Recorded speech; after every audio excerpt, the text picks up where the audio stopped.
Tuesday, August 12, 2025. If we could all stand for the Pledge of Allegiance. Councilman Durrett, if you would lead us, please. I pledge allegiance to the flag of the United States of America and to the republic for which it stands, one nation, under God, indivisible, with liberty and justice for all. Thank you, everyone. Madam Clerk, will you call roll, please? Chirenzi. Here. O'Donnell. Here. Deanne. Here. Backus. Here. Weaver. Here. DeVrent. Here. Mayor Calendino. Here. All present, we have a quorum. Thank you. Chief Kaluzny, I'm going to hand things over to you.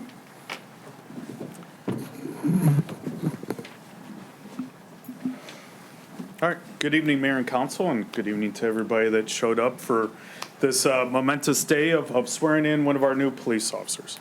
I'd like to first have the opportunity to introduce our newest police officer, Officer Raymond Ray Trudeau. Ray grew up in Marysville, but currently resides in Port Huron with his wife Erin, his two sons Noah and Austin. Ray enjoys hunting, riding motorcycles. Both of Ray's sons are currently enrolled in college. Noah attends Michigan Tech and Austin attends Western Michigan University. In 2005, Ray became a reserve officer with the City of Richmond. In 2019, Ray attended the Macomb Police Academy's first and only part-time police academy. I'd like to say it was a privilege. I was teaching at that academy and really got to know Ray. There was 8 people in that academy class, so the smallest academy class, but got to know each and every officer. So I really had a good opportunity to kind of get to know Ray, know what kind of person he was, and it only took 6 years to convince him to come over to this side of town. But we appreciate it. Ray completed the academy while he was working full-time as a general manager at Shepherd Sales and Service in Richmond. Even after graduating, he continued to work his full-time job while working as a part-time officer with the City of Richmond. It really is a testament to Ray's dedication to not only take on that full-time job at the service center, but also still dedicate his part-time works to the City of Richmond. Ray is joined here with his parents, his wife Erin, and his son Austin. Please help me welcome Ray Trudeau to the City of Utica, where he continues his career in law enforcement as a member of the Utica Police Department. Ray Webb. Thank you. Ray, if you can go up and see the mayor, and Erin, if you can meet Ray up there to pin his badge on him. You can raise your right hand and repeat after me. I do solemnly swear I do solemnly swear or affirm or affirm that I will support the Constitution that I will support the Constitution of the United States, of the United States, the Constitution of this state, the Constitution of this state, the Charter for the City of Utica, the Charter for the City of Utica, the rules and regulations, rules and regulations, policies and procedures, policies and procedures, and the general orders and the general orders of the Utica Police Department, of the Utica Police Department. and that I will faithfully discharge And I will faithfully discharge the duties of police officer the duties of police officer for the City of Utica for the City of Utica according to the best of my ability. according to the best of my ability. Thank you, sir.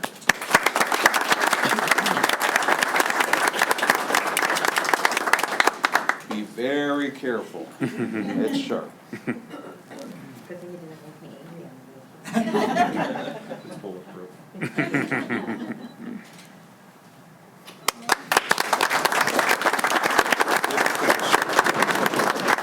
Department heads and council.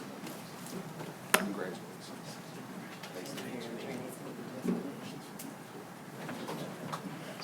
Congratulations. Happy to have you. Thank you, appreciate it. Wow, just ran into that. Welcome.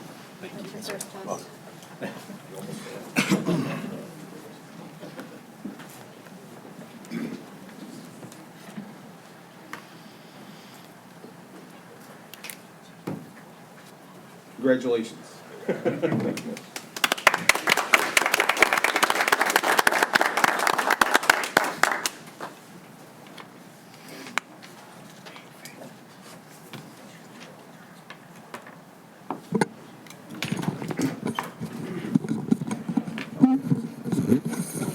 We do have 2 public hearings tonight.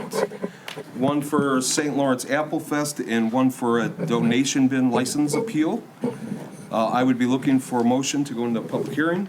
So moved. Support. Motion by Dion, support by Terenzi. Any discussion? Madam Clerk, roll call vote. Terenzi? Yes. O'Donnell? Yes. Deanne? Yes. Backus? Yes. Weaver? Yes. DeVrent? Yes. Mayor Calendino? Yes, motion carries. We are now in public hearing. St. Lawrence Tent, Apple Fest, I believe we have the petitioner here. If you could go to the podium, give us your name, address, and a little background on what you're looking for tonight. Sure, good evening, thank you. Is this okay? Dominic Peon from St. Lawrence Apple Fest. The address is 7550 Auburn Road, Utica, Michigan. We're asking for permission to host the Apple Fest once again, similar in years prior. It'll occur the weekend following Labor Day. Setup will start immediately after Labor Day, and the tents and everything will be cleaned up the following Monday. Same hours as years prior. I think you have a letter that we provided the Planning Commission, as well as our traditional drawing indicating the proposed layout.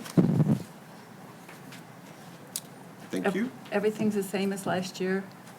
Yeah, relatively the same. Yep, no major changes within the site, the property. Yep. And you've taken care of the police and the fire? You've talked to police and So fire? This we've is public hearing. Yeah. We'll ask that when we get to that. Oh, sorry. Is there anyone from the public that would like to address this item? All right, thank you, sir. When we get to it in the agenda, we may have some questions for you. I've already asked, so I'm good. Our next public hearing is for donation bin license appeal. I believe we have the petitioners here tonight. If you could give us your name, address. Yes, good evening, Mayor, members of the council. My name is Matt Pepper. I'm 6910 Lakemont Circle. I'm a resident of West Bloomfield, but a relevant party to this matter today.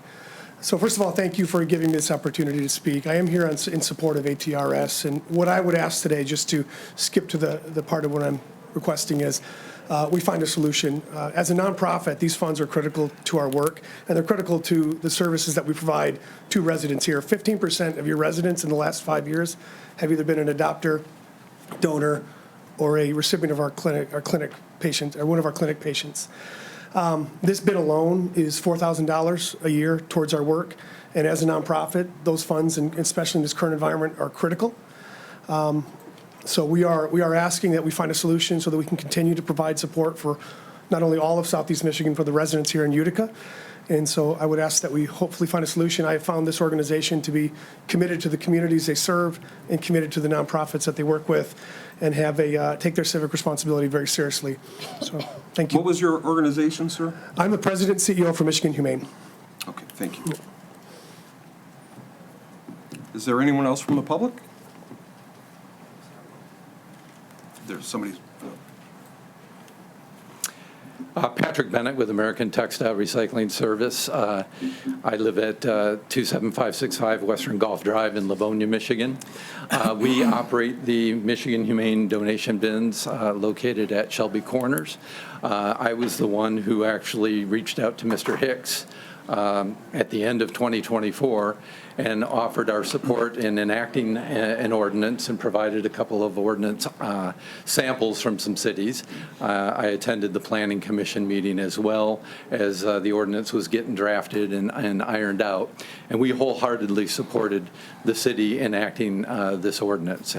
We felt it was important for us, for Michigan Humane, and for the community as a whole to have.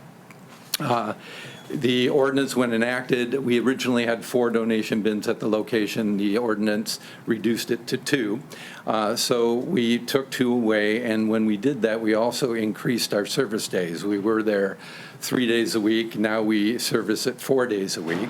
I personally am there on Mondays and Fridays minimally, and our market manager goes out on Saturdays. So we're there 7 days a week, putting eyes on the location. We also got a suggestion to perhaps add additional signage to the bins, which we did, to ask the community not to leave things on the ground. If the bins are full, please return at another time. We've taken that action.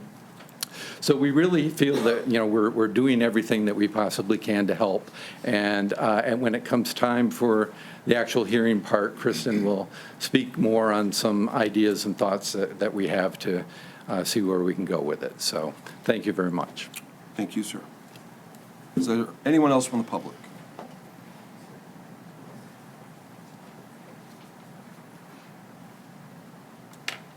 All right, I'd be looking for a motion to leave both public hearings and go back to regular council meeting. So moved. Support. Motion by Terenzi, support by O'Donnell. Any discussion from council? Madam Clerk, roll call vote, please.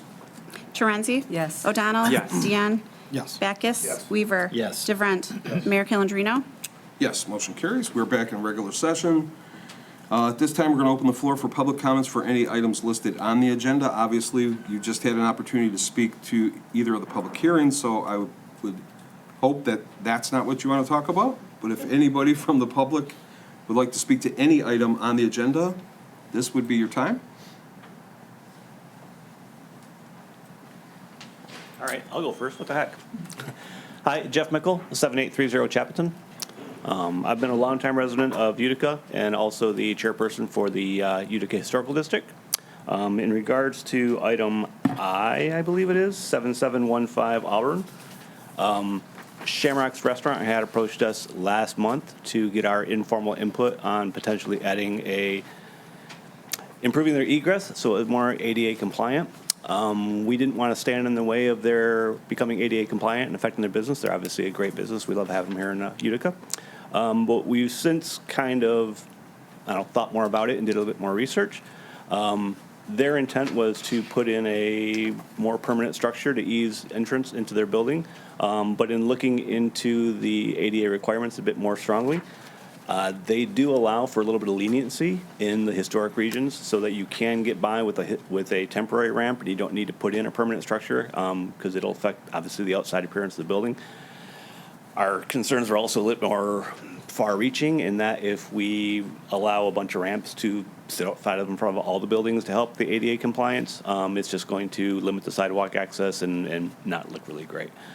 So we're hoping that we can find a different solution and work with Shamrocks to maybe continue using their temporary structures or to maybe try and move to entrance to a different area so that we don't have to start, affecting all the businesses down Auburn Road and through downtown Utica. That's it. Thank you, sir. Thank you. Anyone else? All right.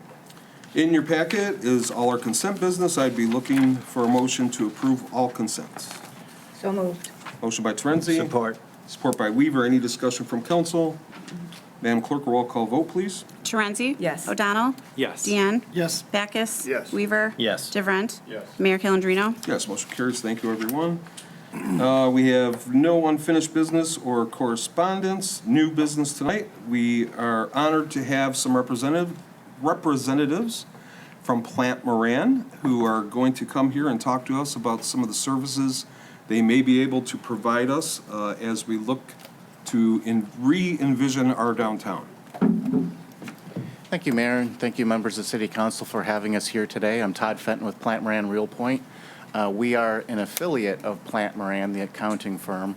What that means is Plant Moran, the accounting firm, owns half of Real Point. The other half is owned by the partners of the firm, and we concentrate solely on real estate. So we have over 150 practitioners in our practice.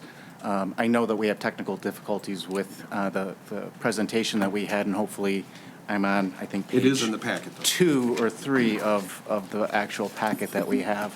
But we consist of private sector real estate consultants, attorneys, architects, any sort of profession that touches the real estate industry.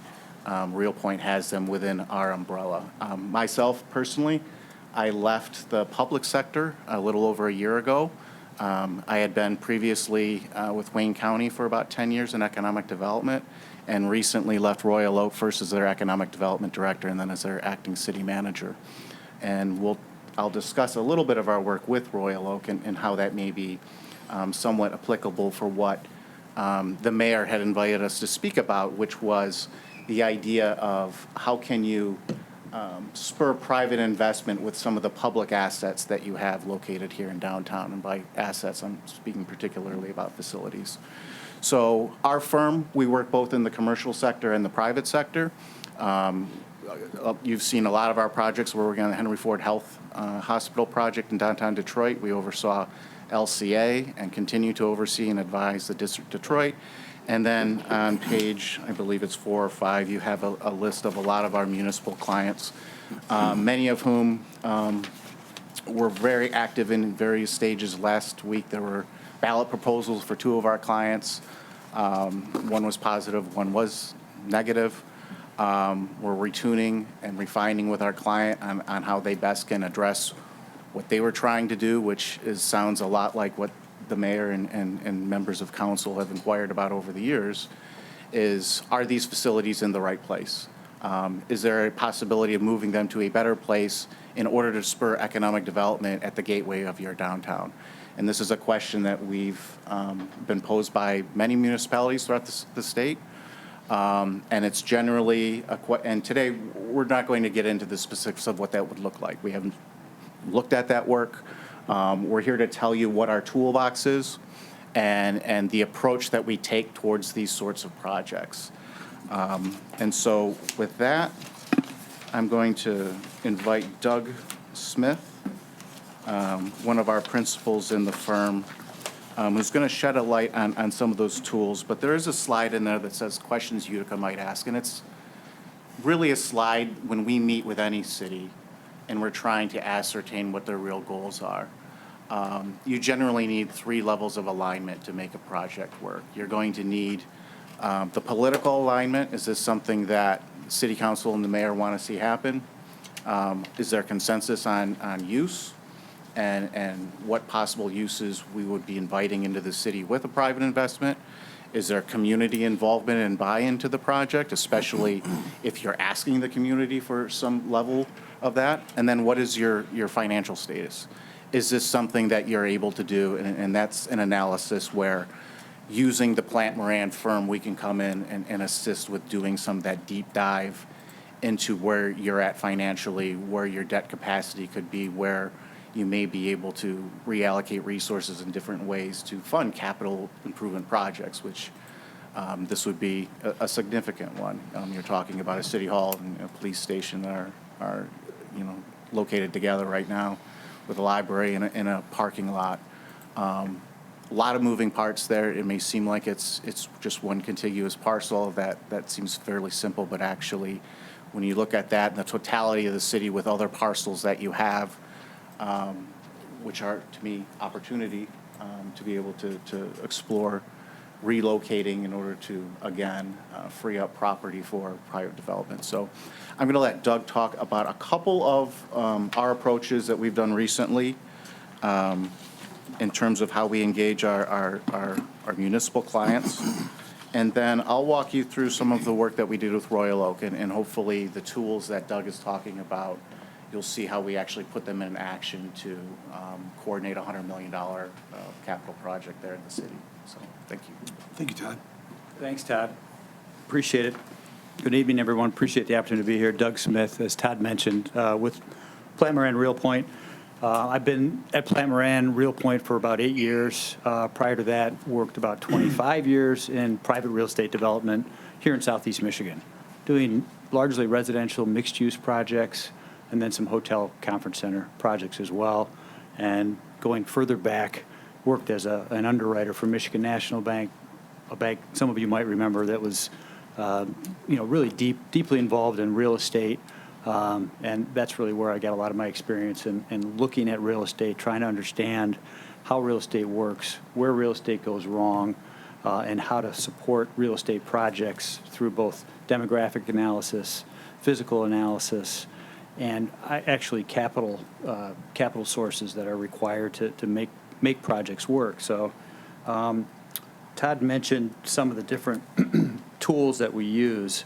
Really, I think in its simplest form, what we try to help communities do is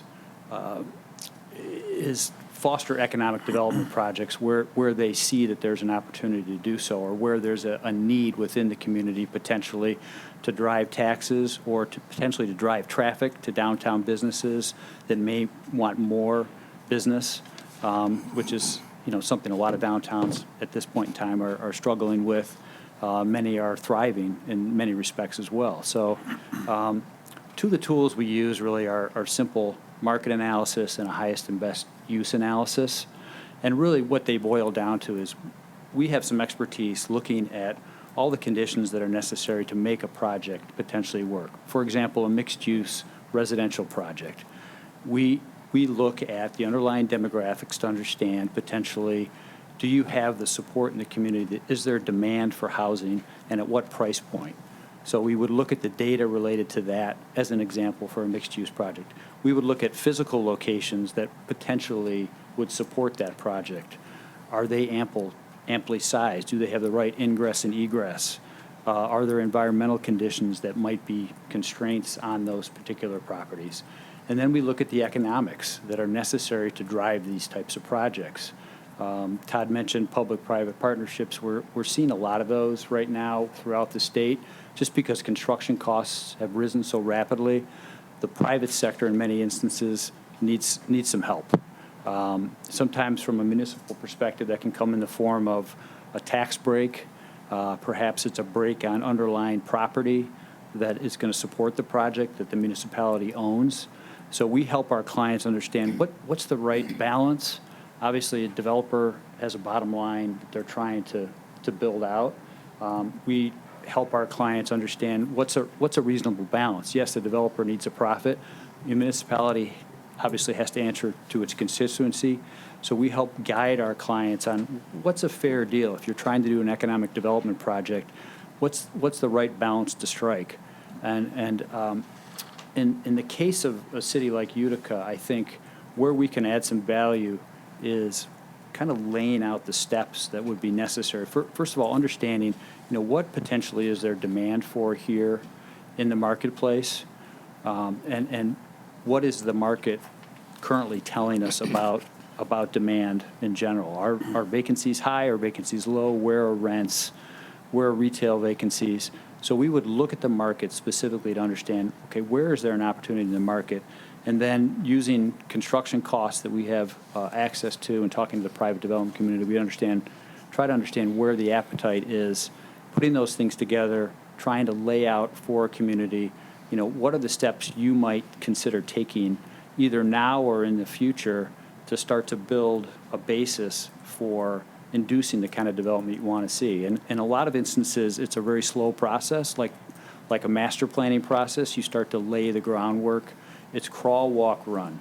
We come in, help you understand what potentially there's an opportunity for, and lay out some short, intermediate, and long-term steps that may involve changing in your zoning, raising some capital, considering moving certain aspects of the city's buildings as an example. This is a great site. What could be done here to augment what you have here potentially is something that we might look at. You've got some other sites that the mayor pointed out that you'd like to see some economic development activity at. Our analysis might include some of those, and just laying out for you what are the next steps that we might take as a city to potentially induce some development here. What are we getting into in terms of looking at a program like that, and ultimately driving some development downtown, attracting development to the downtown or to Utica at large. So that's trying to break down what we do fairly simply. Todd, you want to run through the Royal Oak example, I think, next? So Doug really highlighted on the commercial sense, understanding the environment that you're at so that we can better understand what we could possibly attract into the area. When you're dealing with a municipality and you're dealing with the possibility of relocating municipal buildings, there are more steps than that. And so I'm going to touch very briefly on facility condition assessment and space needs assessment. And what that means essentially is we have a team of individuals, trained in construction management and architecture, that can come in and gauge what the physical life of the building is. Not only physical shell, but where you're at in terms of your mechanical systems, electrical, HVAC, what the useful life are those? Do you have 5 to 10 years left in them? When do you think your replacements are going to be on them? That helps build you the pro forma for really starting to consider whether a renovation is more appropriate than a relocation or a new construction build. Simultaneously, we generally will do a space needs analysis with the city and their department heads to determine how exactly they're using their space right now. I worked for 10 years in a building that was built in 1950, and we all ended up where we were at because it happened, I don't know, in 1972 or 3, and the departments never really moved after that, right? There's so much flexibility and efficiency now with remote work. That was something when we designed the new Royal Oak City Hall. COVID was actually not something we could actually even predict, and we learned a lot of lessons in terms of space efficiency and how to lay out spaces and how to move more from dedicated offices to like a hoteling concept where you have people all over the place. But really trying to get a figure on what your operational needs are today and versus where you think you might be 5, 10, 15 years from now. And through that, we can actually then provide a real recommendation of what we think is the best path to the city. And again, that's not just the facility condition assessment and the space needs analysis by themselves. It's also looking at financially where you're at and what level of financial commitment a city can make into repurposing or building new buildings in the city. And as Doug had said, public-private partnerships is one avenue that we're using a lot with a lot of cities, trying to weigh what a developer can bring to the table to solve both the city's issues, and they could be financial, and then what the city might be able to do to help a developer get their project up and running. And so turning into what we were able to do with Royal Oak, and I'm jumping on the other side of the table now, I'm on the city admin side of the table. I was the economic development director and deputy city manager during this project. In fact, I was hired by Royal Oak to specifically implement a downtown development goal that they had set. And so this goes into market analysis and highest and best use. The city had retained a firm to analyze why daytime traffic was really low. Royal Oak was very busy from 5 o'clock until midnight, but 9 to 5, it was pretty light. And the business community was starting to get really, really grieved by it. And this is 2013, so the city of Detroit was just starting to become a real attractor for suburbanites coming downtown. They used to come to Royal Oak, now they're coming to Detroit and other locations. And the study ended up demonstrating that there was a real desire to bring office space into the city of Royal Oak. It was an unproven market, but there were definitely private entities that were willing to move down there if there were facilities that could house them, and there just weren't at that time other than a few second floor boutique type firms. And so having that alignment politically, mayor and the city council had determined we want to bring in over 200,000 square feet of new Class A office space. All incentives are on the table. All city parking lots are on the table to try to induce that sort of development. And so the project I'm describing right now, the first developer that came in, and we vetted that, this was in 2015, and Royal Oak City Hall opened in 2020. So these things do not happen overnight. There was a lot of work and due diligence that went into trying to create what this development plan would look like.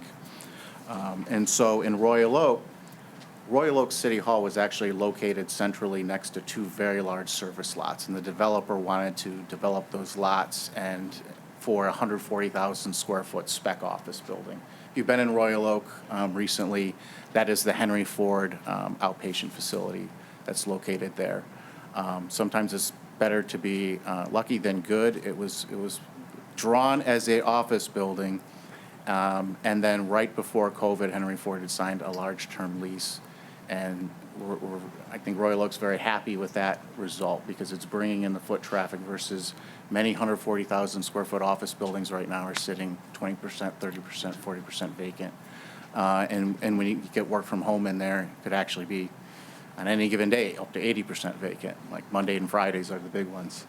And so the city had a proposal from a developer that said, we're going to solve your problem where this building is going to encroach on your facilities. At the time, Royal Oak City Hall, much like Utica, was attached to the police department. We knew we could not build a police department. Well, we knew we would have to build a police department on a different location. The developer had said, if I'm building 140,000 square feet of office space, we can assign you, City of Royal Oak, as a 30,000 square foot tenant in the building for 30 years plus, which sounded like a pretty decent deal. It solved our immediate problem of where do we put our employees. It did add another problem of we're going to have to build a separate police department. We cannot have them be a tenant in an office building, although we did look into that at one point. And so we really needed to vet the financials of that. And so getting into some of the tools that we use, the first thing we need to do is figure out what condition is the current City Hall and Police Department in. We did a facility condition assessment. And we knew that these buildings that were built in the 50s, and now it being at the time 2015, probably had another 5 to 10 years before you had to start making some serious capital expenditures to keep them up and running. Doing a space needs analysis about operationally how the city had worked, again, these buildings were built not to come down. A lot of them are load-bearing walls. You can't rearrange floor plates and floor plans and departments the way you would want to. In particular, Royal Oak City Hall was 30,000 square feet, and about 10,000 of it was common space. It was almost built like a high school, where you had very large hallways and very large stairwells. It's designed to move people up and down. In 2010, there's really no reason for the public to have to come into City Hall unless you're making them do something. We have public meetings where you know you're doing important business for the city. Other than that, you're pulling permits. A lot of things that now you can do online. You know, dog licenses, all sorts of things like that. So we realized operationally the largest visitors to the city were developers in many ways, constructors. And you touched 3 different aspects of the city there. You touched building, planning, and engineering generally. And all 3 were located on different floors. And then we had a treasurer that was on another floor. And why do I say that? Well, you generally would get a plan reviewed by planning, then you'd have to get it stamped, paid for by the treasurer, so you could go upstairs and then get in the queue for when you think the project would work and when you need a building inspector to come there. Completely inefficient. And so the space needs analysis working with the city determined that, you know what, we are in some ways an office building. What we really just need is a very large first floor where all the public-facing activities are, clerk, treasurer, assessor, and then on the other side, building, planning, engineering, and then put your true administrative functions, HR, city attorney, IT, city manager up on the second floor, finance.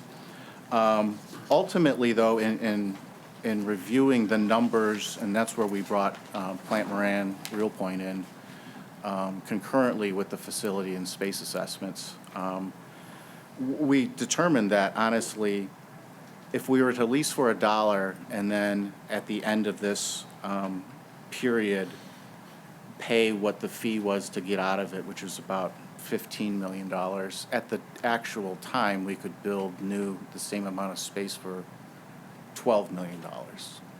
And so that made more sense for us as a city, but it absolutely blew a hole in the pro forma of the developer. And we needed to be creative, understanding the city really wanted to see the office building. That's why they started off with it. It wasn't, we want to replace city facilities. We want to re-energize our downtown. And so how does that happen when our flagship credit-worthy 30-year tenant is not in there? Now this is a truly speculative building by nature, and it is impossible to finance a spec building today, and it was nearly impossible to do it in 2017.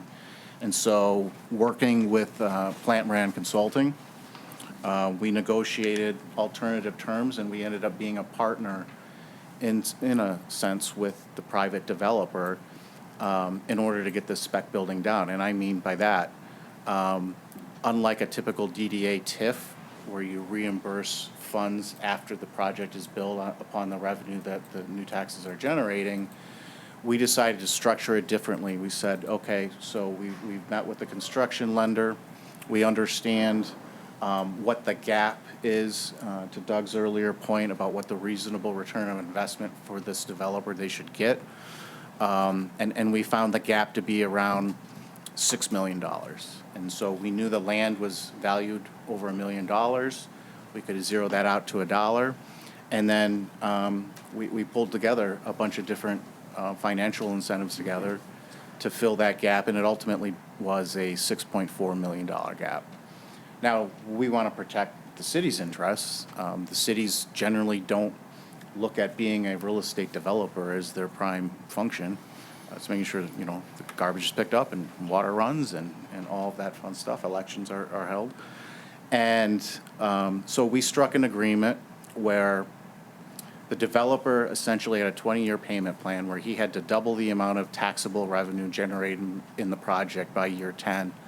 Actually, no, they needed to raise $6.4 million by year 10 and then double in year 20 to $12.8 million, the amount of revenue that the city would get. Now, we can't control assessing and we can't control, at any given time what that revenue is, but we're sticking with that number. And if you're low on that number, you're cutting us a check. And we're also going to back this with a personal guarantee of the entire development group. And we're also going to make sure the developer never touches this money, that it's going to be held in escrow with the bank that holds the construction loan. And once the developer is exhausted 100% of their equity, the city money would catch in. And at that point, you've got 2/3 funding. There's no reason why the construction loan wouldn't kick in. And so that's why I say this project that originated in 2015, ultimately, the first building that opened was August 2020. I remember I was in City Hall during COVID, and I was the only one in there watching furniture come in, and I thought, this would have been a great, ribbon cutting, but such is life.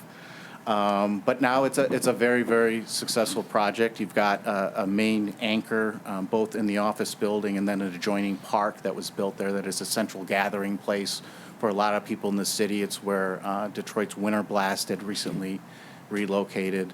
But it took a lot of time, it took a lot of effort, and it took a lot of tools in the toolbox. And so I say that not only to try to give you a semblance of how that project would work with how our approach is, but also, stress patience and stress, during that time, making sure that your political alignment stays strong and that your community alignment stays strong as well. We had the financial part put together, and certainly there are a lot of lessons that we learned that I brought back to the firm in my current role right now. And we're applying in different cities. And like I had said, there was one city in particular, they did not have a positive ballot proposal on August 5th. We've learned lessons and we're retooling for that. And so it's not a one and done type process. It takes time and it takes effort. So that's a lot of information, and I know I didn't get to put slides up to try to walk you through every bit of it, but certainly open for any dialogue or any questions that you may have about our firm or what we can do or what we think, reasonable next steps could be. Anyone on council have any questions? It's hot, and I'm going to have some water now. I know when we had our meeting, the thing I found intriguing was you said, out of the gate, we're not looking to get married to the city of Utica. We're looking to go on a date with the city of Utica. So I think that's a great approach. What that means I generally say walk before you run, and I think you said crawl before, and we have one partner who loves to talk about dating, so, but I agree, in theory. That's not me. Yeah, no, it's not you. It's on our team. So I think maybe the next step is for you guys to put together a proposal. I would expect it to be more of a date. Yes. Than a wedding, and see, what the first steps would be for us as we look to make our downtown even greater than it is. Yes, and we'll certainly, that's not going to be a take it off the shelf type proposal. We're already looking into some of the analysis and study that you did. I know Michigan State students were here, you had MML do some work. We'll look at that and really tailor it for where we think you need to start right now. And then, as I said, it's ultimately a question of both political and community alignment, and is this a project that you want to do, and is it a financially feasible project to do, and if not, we can figure out, okay, what is our next step in trying to bring capital or bring other private partners into the project. But that is probably a preview of coming attractions more than what we'll send you right now as a first step. Excellent. Great. Well, thank you, Todd. Thank you. Thank you, Doug. Thank you. There you are. I lost you. Yes. We appreciate the great info, and we'll look forward to seeing a proposal of some sort in the future. Wonderful. Thank you much. Have a great night. You too.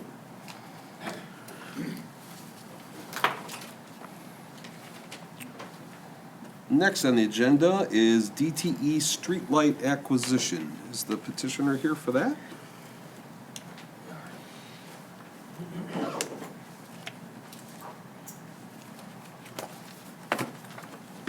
Good evening, Mayor and Council. My name is Glenn Rowland. I'm with the DTE Energy Community Lighting Department. I'm an account manager within that organization.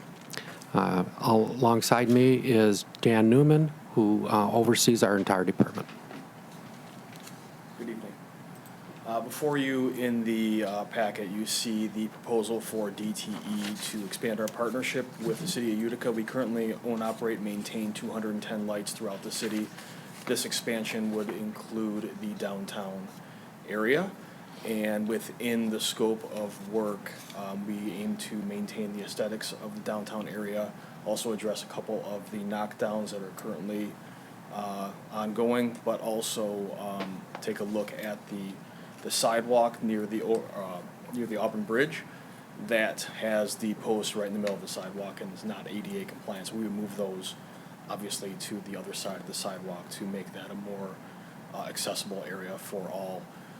But we are here to answer any questions about the proposal. Within this, we would convert all the lights downtown to LED, same color, temperature. We have a couple different bulbs going on currently from high pressure sodium, so the wattages will be a lot less, using less energy.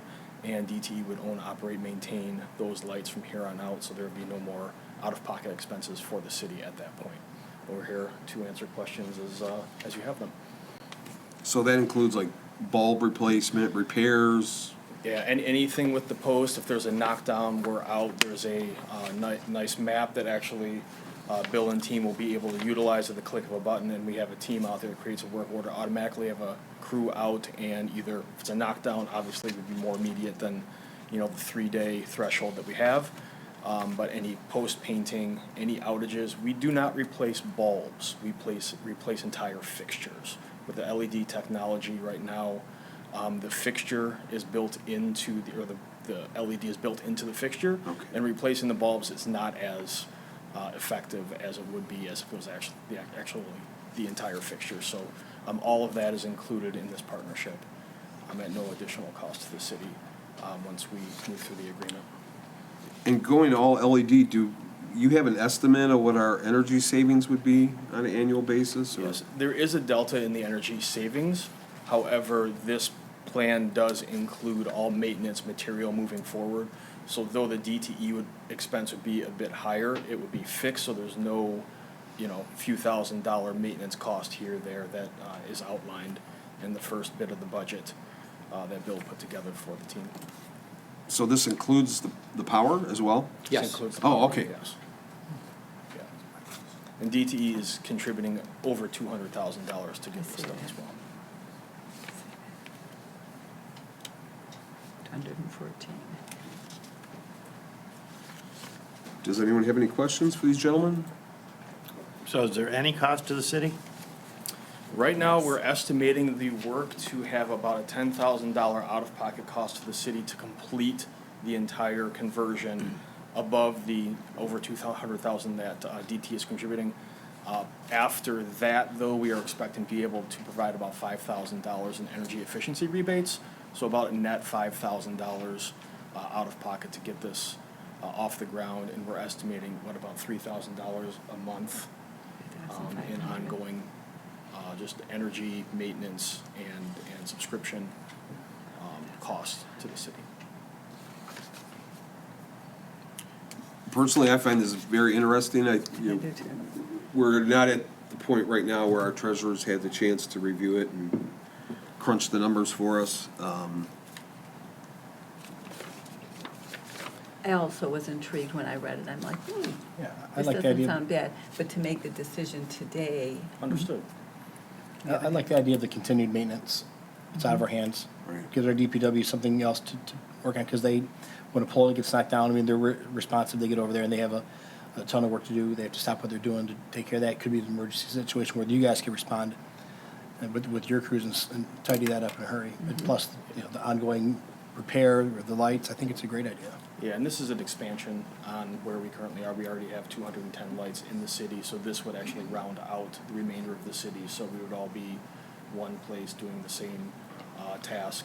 We do have in our portfolio about 160,000 street lights and about 35,000 private lights, so we have 5 contractors we can leverage to be out as immediate as possible should anything occur. Hopefully there are no knockdowns or any accidents in the downtown area, but we certainly have crews available for that. Okay. And our proposal, if you might say, is part of it is the cost is to correct some, you want to call it deficiencies. There's a couple of posts that are knocked down now that haven't been replaced. Van Dyke and Auburn, Yep. Summers parking lot, I think. As well as we talked about uniformity of color, getting all the lights to look the same, all on at the same time, as well as upgrading, replacing any outlets on the lights that aren't working correctly on the posts. That's part of it. And as we mentioned early on Auburn Road, at the Auburn Road Bridge, relocating those 2 light posts that are in the middle of the sidewalks now, moving them off to the grass, and then we would repave that sidewalk section that was removed. Just one question. You mentioned outlet, so these posts would have the ability to have a 110 outlet on them, so we do our Christmas light decoration. Yes. Okay. And it's probably up higher where the DPW would expect them to be, right? Okay. Yeah, that's all included in this. Everything would be up 100% working when we're done. Excellent. So I'm guessing you're in contact with Mr. Diamond. So once we have our treasurer review this, if we have any other questions, we could probably get them to Mr. Diamond. And if we have any need to come back and meet with the council, we're more than happy to do so. Excellent. Any final questions? All right, gentlemen, thank you so much. Thank you much. Great information. Appreciate it. There's no motion. Or, yeah, there is a motion. Should why don't we make a postpone? motion? I think it would be appropriate to make a motion to postpone this I'll second that. for a future meeting. Motion by Terenzi, Support. support by Dion. Any discussion? I had one quick discussion, and I don't know if this is proper, but with our flower baskets and other decorations that we put on the posts, would they'd be something that would match in? Okay. Yes. Okay, and I forgot to ask that. I apologize. It just hit me. that's Yeah, aesthetics would remain. We are working closely with Mr. Diamond to Okay. make sure that if there are, during the conversion process to LED, that the fixtures are all similar style, similar aesthetic to what's currently Perfect. there. Okay, Yeah, thank you. the lighting systems, to be frank, is pretty old here, and it just needs some TLC. Many things are. We're here to help. Thank you so much. Thank you. Thank you, gentlemen. Thank you. Have a great night. Next on the agenda? We have a motion. Oh, yeah, we didn't vote yet.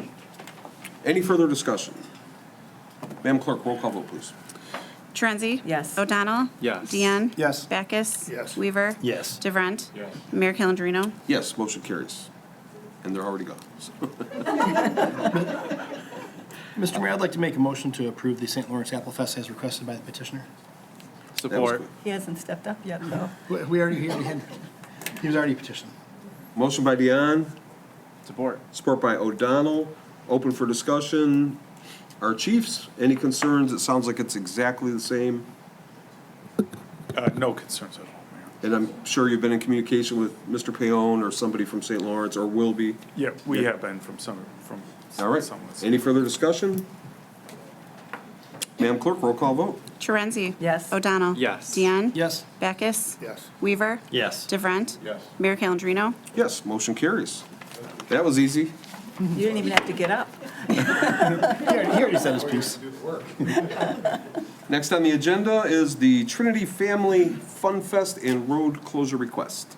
Yes, good evening, everyone. My name is Jeff Piak, Operations Director at Trinity Lutheran Church and School. I'm coming to you today to request the temporary closure of Deshawn Street, just north of the car wash entrance, to Summer Street on September 7th for our outdoor Family Fun Fest. Takes place at 10 a.m. on that day, goes to approximately 2 p.m. We're requesting a temporary closure beginning at around 8 a.m. and wrapping up around 3. So we have this festival every year for the past 10 years or so. And I think I ask you every year, you're going to make sure that the car wash isn't blocked, right? Correct, yep, and access to our parking lot off of Hall Road as well. Right. Mhm.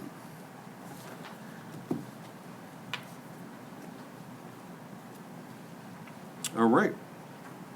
We would be looking for a motion to approve the Trinity Family Fun Fest I'll make that motion. Support. And road closure. and road closure. And road closure. Motion by Trenzi. Support. Support by Weaver. Any discussion? Again, I'll defer to our chiefs. Any concerns there? We have no concerns. They always comply with everything. Same here, Mayor. No concerns at all from police. Excellent. Any further discussion? Madam Clerk, roll call vote, please. Torenzi? Yes. O'Donnell? Yes. Deanne? Yes. Backus? Yes. Weaver? Yes. DeVrent? Yes. Mayor Calendino? Yes, motion carries. Okay, thank you very much. Thank you, sir. Have a good night. Next on the agenda is the appeal of the revocation of the donation bin license. Good evening, Mayor and Council. My name is Kristen Green, and I represent ATRS, who is a professional charitable fundraiser licensed with the state of Michigan.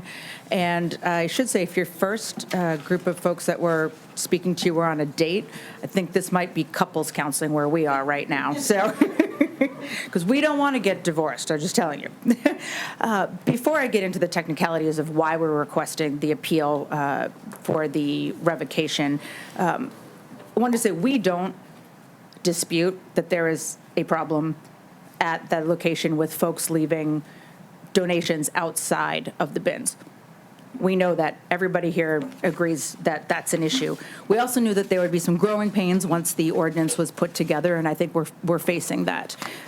Prior to the ordinance being put together, Mr. Bennett, who works for HRS, was in constant contact with your building folks who would call and say, or email and say, hey, there's stuff outside your bin, come and get it. And I think that it might be agreed that we'd always get it within 24 to 36 hours, making sure that we always had our bins cleaned up, because these donations belong to the Humane Society. Our job is to help run their fundraising campaign. And in order to do that, we have to maintain standards that are their standards.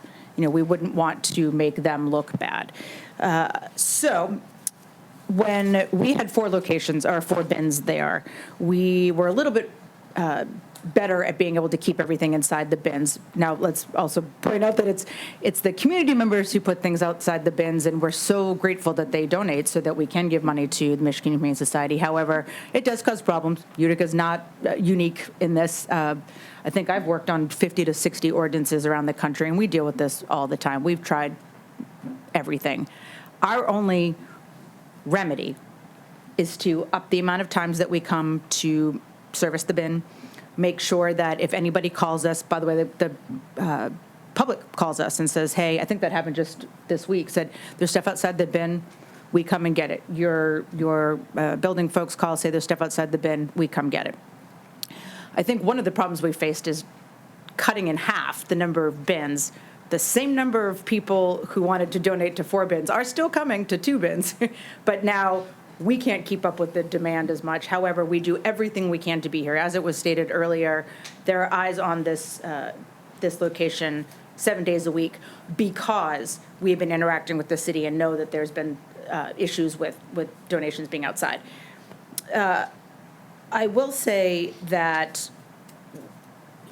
getting into the technicalities of why we're asking for the appeal on the revocation is that the HRS and the property owner received a letter on June 25th that said you're formally being warned that you have 7 days to comply with the city's ordinance, which is what your ordinance says, to clean up all of the donations outside. And it lists a couple of dates dating back to a month and a half before the letter was written. one of the things we should point out is every single one of these dates that is on. You omitted part of that letter. It also says, and continue to maintain Yes, and continue to maintain. compliance of your permits. Exactly. So on each of these dates that we have on this letter, we do have some photographic evidence of when we went to clean up, whether it was 24 or 36 hours later with the timestamp, because we did know that we wanted to make sure that you knew we were doing that. I unfortunately didn't get a chance to talk to Ms. Cook, and I wanted to show you those timestamps, but we'd be happy to provide them to you so you could see on 6/14, on 6/15, here's the date where it was cleaned up. On 6/20, on 6/21, here's where it was cleaned up. However, the other thing that we were concerned about is that in your ordinance, the way it was written, it doesn't appear that this was followed. Your ordinance wasn't followed. We received one letter on June 25th stating all of these dates that were in the past, saying you have 7 days to clean them up. Well, we already did.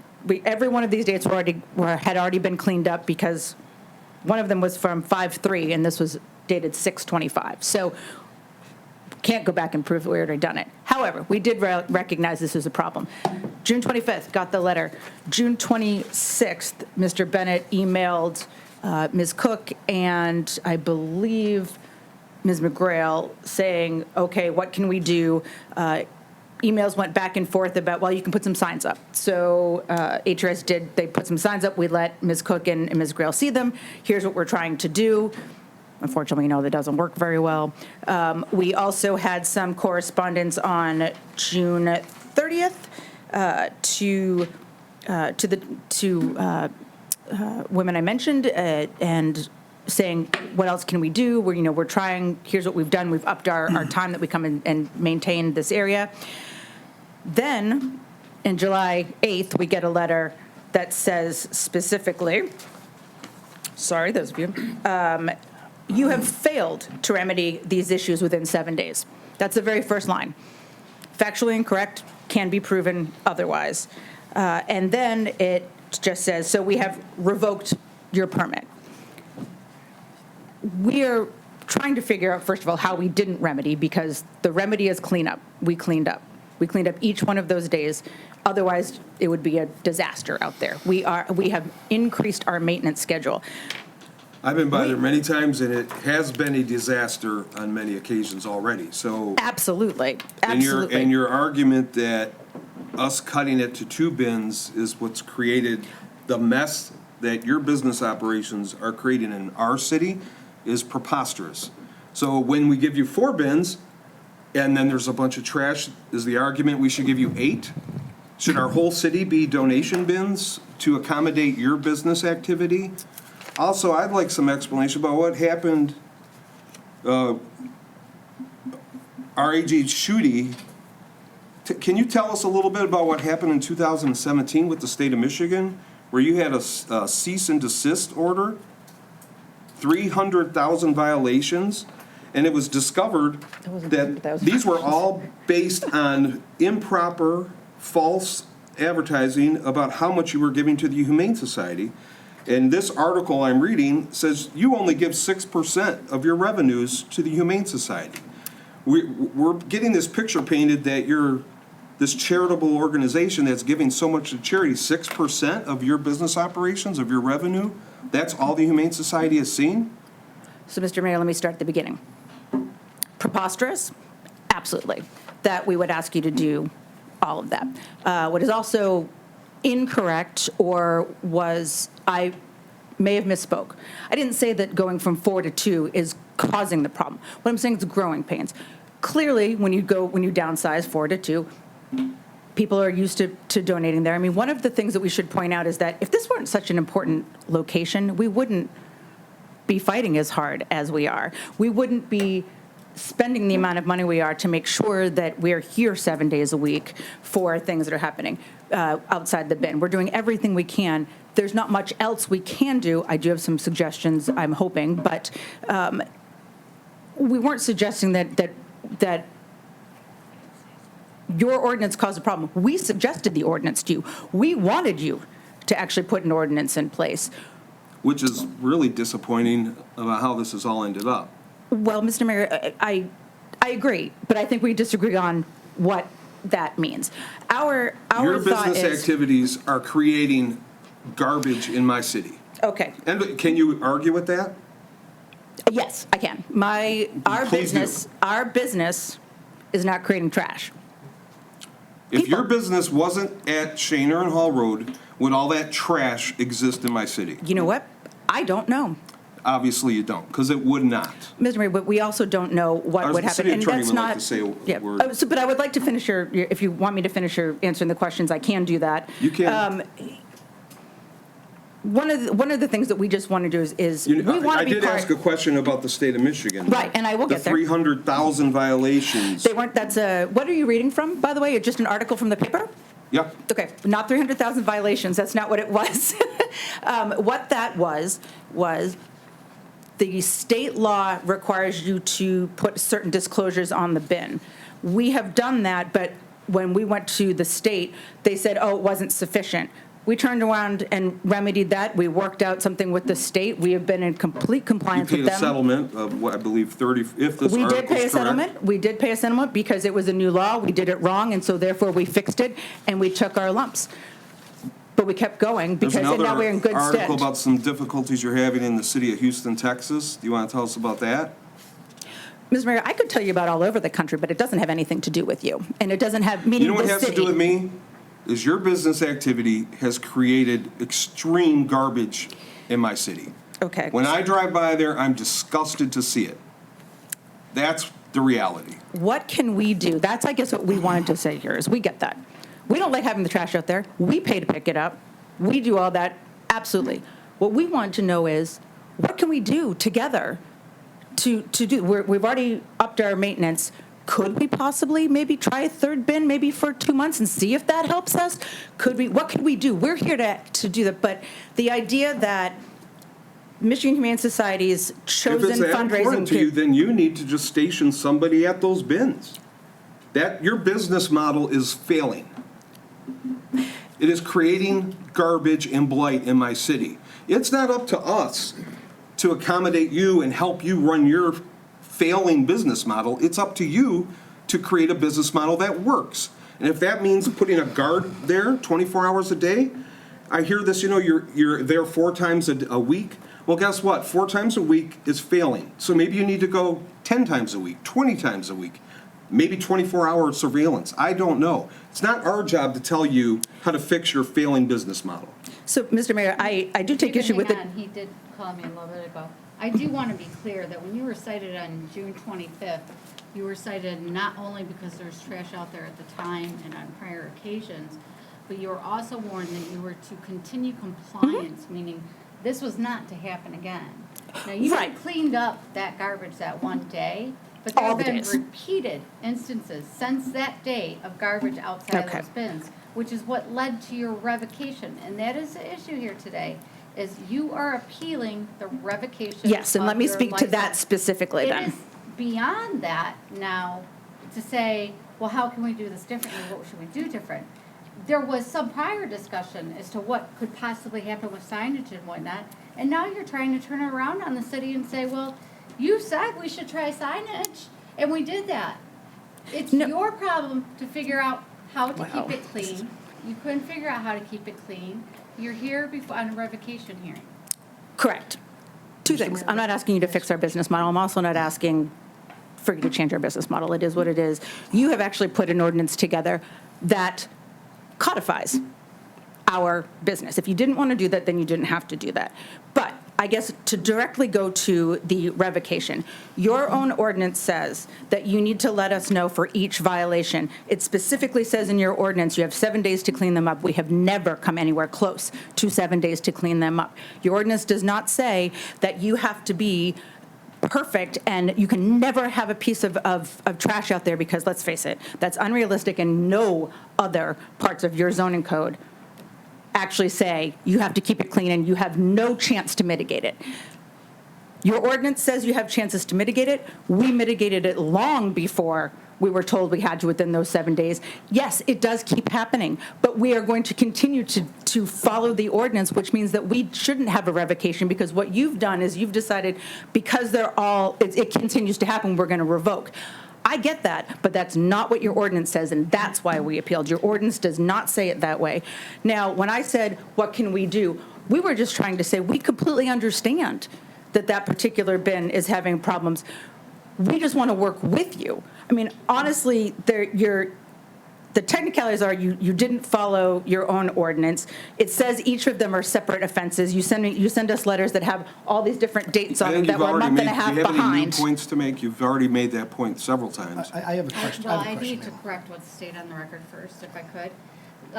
Subparagraph F, maintenance and hours operation, specifically says collection containers must be maintained in good condition and appearance with no damage such as holes, rust, or graffiti. The collection container operator and property owner shall maintain or cause to be maintained the area surrounding the containers free from any junk, noxious odor, debris, and donated items. There's several pictures within the materials supplied to council where it shows that repeatedly you have failed to maintain the area surrounding the containers.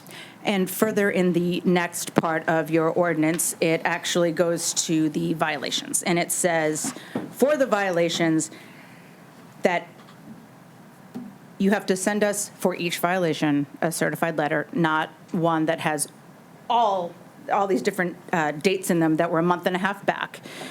It also says that each one of the violations are separate. It also says in your penalty that any condition that's caused or if a violation isn't remedied, you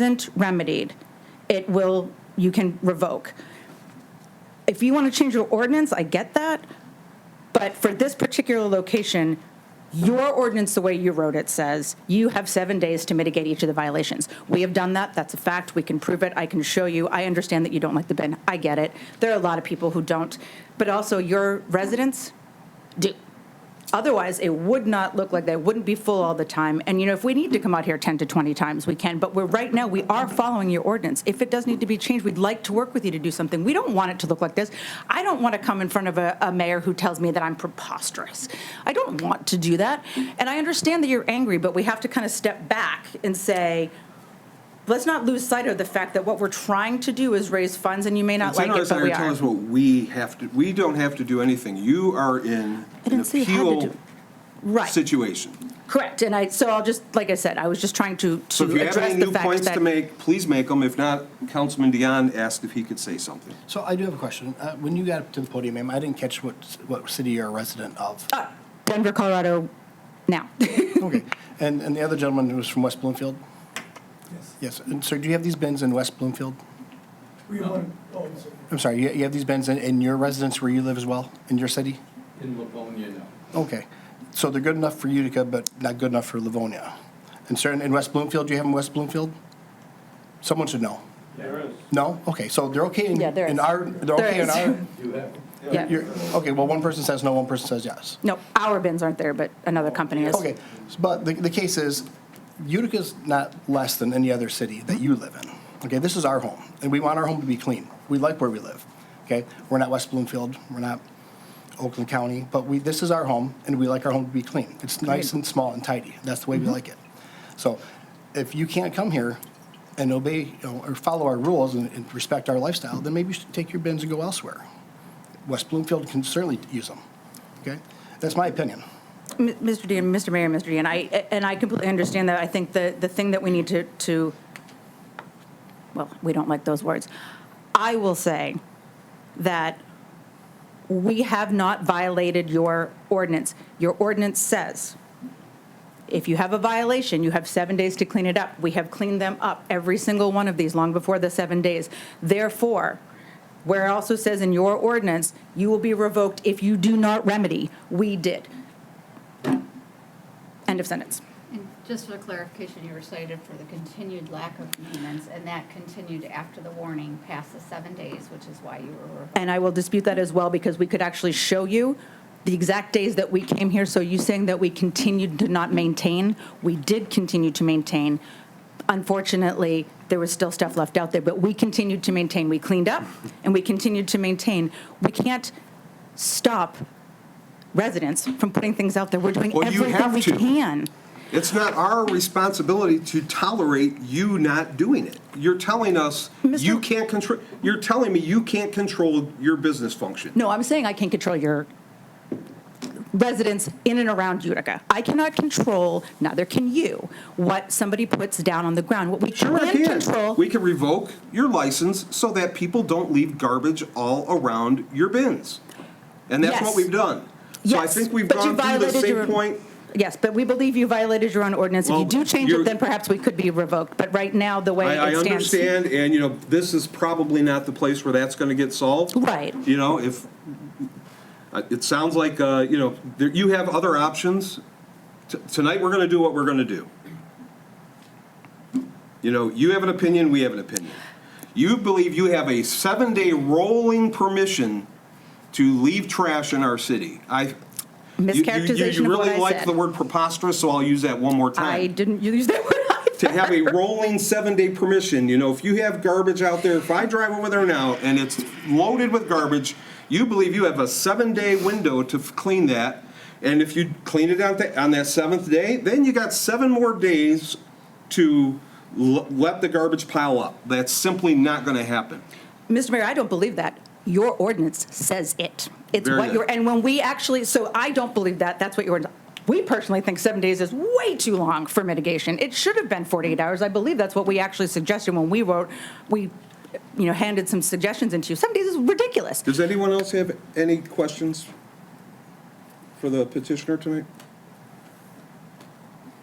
Not questions, I mean, We don't have a motion on the floor yet. okay. Mr. Mayor, sir, I'll make a motion to deny the appeal presented by the petitioner. Motion by Dion, Support. support by Terenzi. Any discussion? Mr. Mayor, I think I simply, I'm not a lawyer, but I simply disagree on the legal aspect of this. I try to relate it to maybe something I could relate to a little more. If the city were to come out and said, hey, your lawn is 8 inches long, you need to cut it, we'll be back in 3 days. If they come back in 3 days, it's still exactly 8 inches, and I throw my hands up and say, well, but 3 days ago, I trimmed it down to 7 inches. And today, it just happened. I mean, grass grows. What can you do?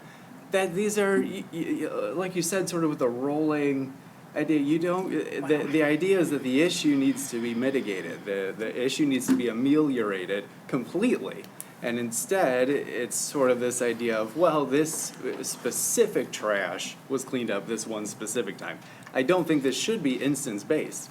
Our inspector has to be able to go out and make an assessment without having to know which individual piece of trash happens to be being cleaned up in front of these dumpsters. Right? We can't sticker each individual bag of garbage that happens to be there and say, well, you cleaned that up 7 days ago. I mean, I won't, I'm using the word preposterous. Come on, Word of the day. Thank you, Mr. Mayor. Any further discussion? Madam Clerk, roll call vote, please. Torenzi. Yes. O'Donnell. Yes. Deanne. Yes. Backus. Yes. Weaver. Yes. DeVrent. Yes. Mayor Calendino. Yes, motion carries. Your appeal's been denied. Thank you for coming out tonight.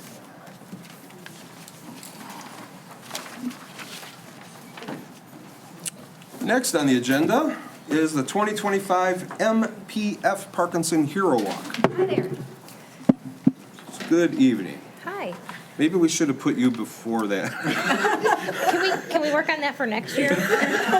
We're using the word preposterous. I don't think I have anything that fits that category. I hope not. So I'm Katie Alexander. This is Tony Dargis, and we're with the Michigan Parkinson Foundation, and we're located at 30400 Telegraph Road in Bingham Farms.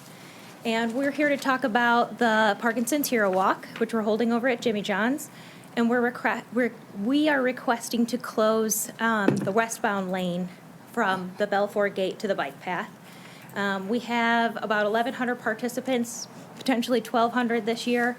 Many of them are in walkers, use canes and urban poles, and so we need that extra space to have that lane closed to get from the Belfour Gate to the path where we do our 1 mile and 3 mile For the whole walks. 3.5 hours? So we ended up last year closing that during the event. We closed it for that whole entire time. It just worked out well that way.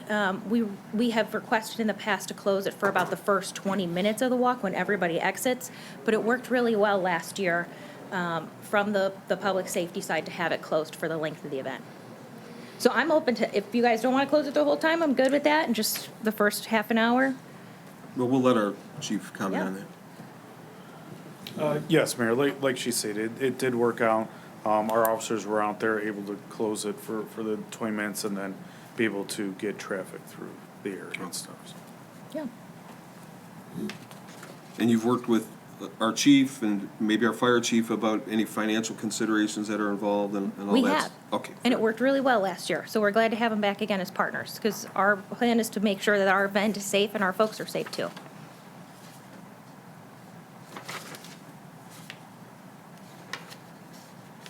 All right, we'd be looking for a motion to approve the Parkinson's Hero Walk.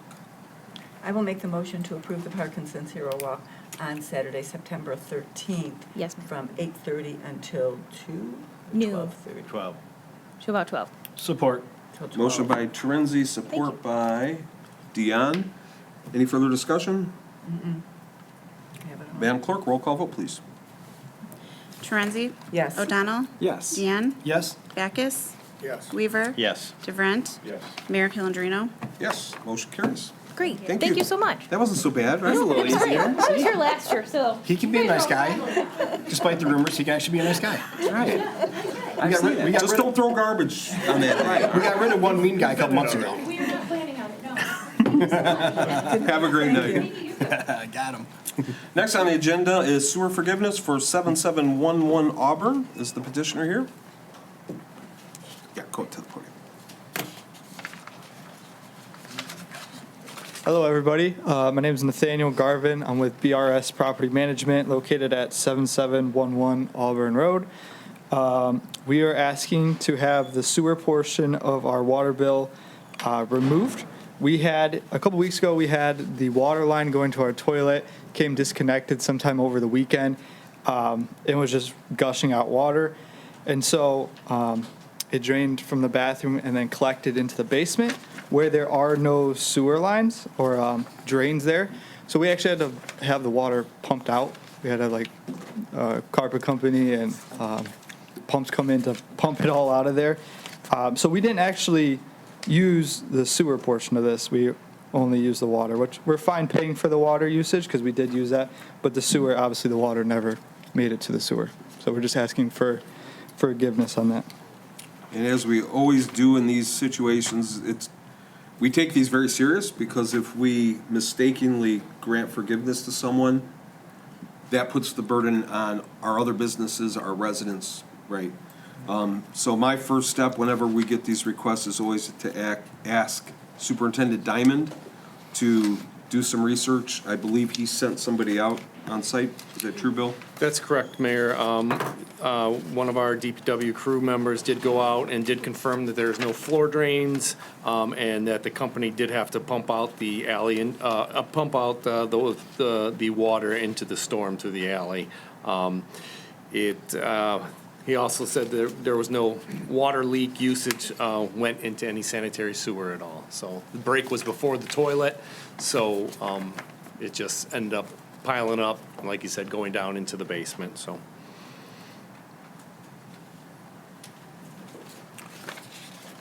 So you're looking for, it looks like your average water bill is about $83.48 with average consumption of 2 units. Meaning your average sewer usage is $23.62 with a $23.53 ready to serve, right? Yep. So I'm assuming you're not asking forgiveness on that? No, we can use like last month's or something like that to subtract it out of. Well, can we get a motion on the floor, and then we can deliberate if we need to? I'll make a motion that we waive the $224 sewer fee for the month of. Well, no, we're not gonna waive all 224. Yeah, do you have a number, Madam Clerk? $200.77. That's what we would be waiving if we use the average? That would leave them still paying for their regular two units of sewer. Okay. That makes sense. Can you give that number one more time? $200.77.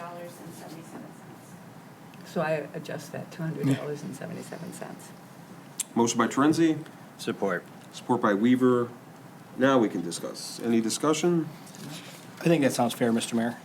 You figured out there's average use, some sort of accidental incident happened at the building. I think it's fair, especially when we know that the water didn't go down the sewer. We'll never be charged for that from Cleawell, right? Not Cleawell. Yeah, Cleawell, right? Yeah. There it is? Yeah. So I think it's reasonable action. Any further discussion? Madam Clerk, roll call vote, please. Torenzi? Yes. O'Donnell? Yes. Deanne? Yes. Backus? Yes. Weaver? Support, or yes, I'm sorry. DeVrent? Yes. Mayor Calendino? Yes, motion carries. Congratulations. Thank you, guys. Thank you.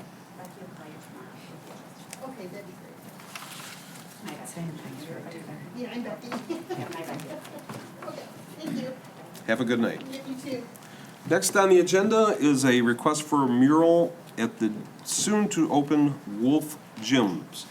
For anyone that might not know, this is a new gym that's opening at the previous location, or the location of HydroPro. They presented two versions of the mural. One, both have wolves, and in the background on one version is the skyline of Detroit, and the other version has in the background the water wheel sign at Hall and Van Dyke. The owner could not be here tonight. He's actually a celebrity bodybuilder. He's in Japan right now. I think he just flew in from Japan. Yeah. He was competing in some kind of bodybuilding thing. As you can tell by my physique, I'm not really that knowledgeable about how all that works, but he's trying to open by the end of the month, so he didn't want to wait till September to ask for this permission to do this mural. He would like to begin work on the mural in the month of August. So we would be looking for, I guess, first, a motion to allow installation of the mural on the new Wolf Gym building on their north wall. Mr. Mayor, I'll make a motion to approve the mural as requested by the Wolf Gym. Support. Motion by Dion, support by O'Donnell. Any discussion? Madam Clerk, roll call vote, please. Torenzi? Yes. O'Donnell? Yes. Deanne? Yes. Backus? Yes. Weaver? Yes. DeVrent? Yes. Mayor Calendino? Yes, motion carries. And the second motion, I will need to say first, and you have the, I believe, the city clerk included the signed ordinance. One of his concepts had Wolf Gym, the words, and we let him know that once you put your company's name in there, it becomes a sign. It's no longer a mural. So we made him very aware that it's not to have any words or company logos or anything like that. So we have two concepts to decide. If somebody really likes one or the other, then I would say get a motion on the floor. So, Mr. Mayor, it's these two that we have, either the Detroit background or the Utica wheel background? Yes. Okay. I kind of like the Detroit one, to be honest. I kind of do too.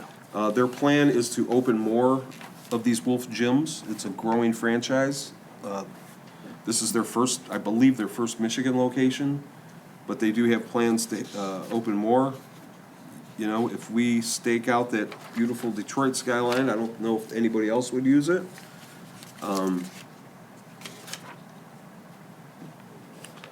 Visually, aesthetically, I just don't think the Utica water wheel sign really looks appropriate with the wolves in front of it, but that's just me.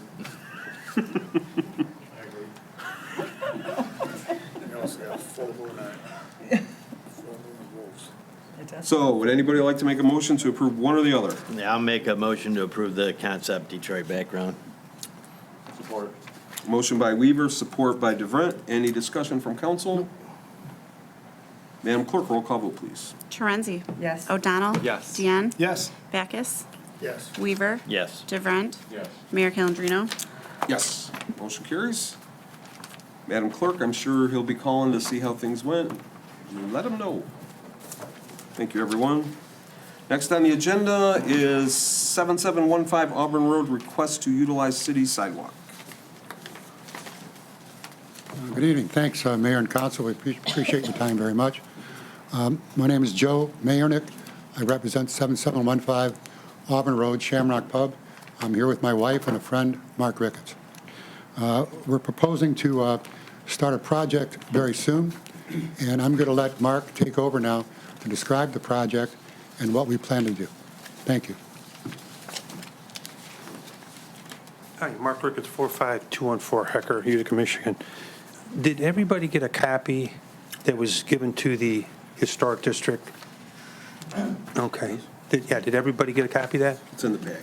Okay, because I think you mean, do you have 2 pages or 4 pages? What do you have? 3 pages. 3. Here, would you like the 4th page? I don't know. Similar to what you have.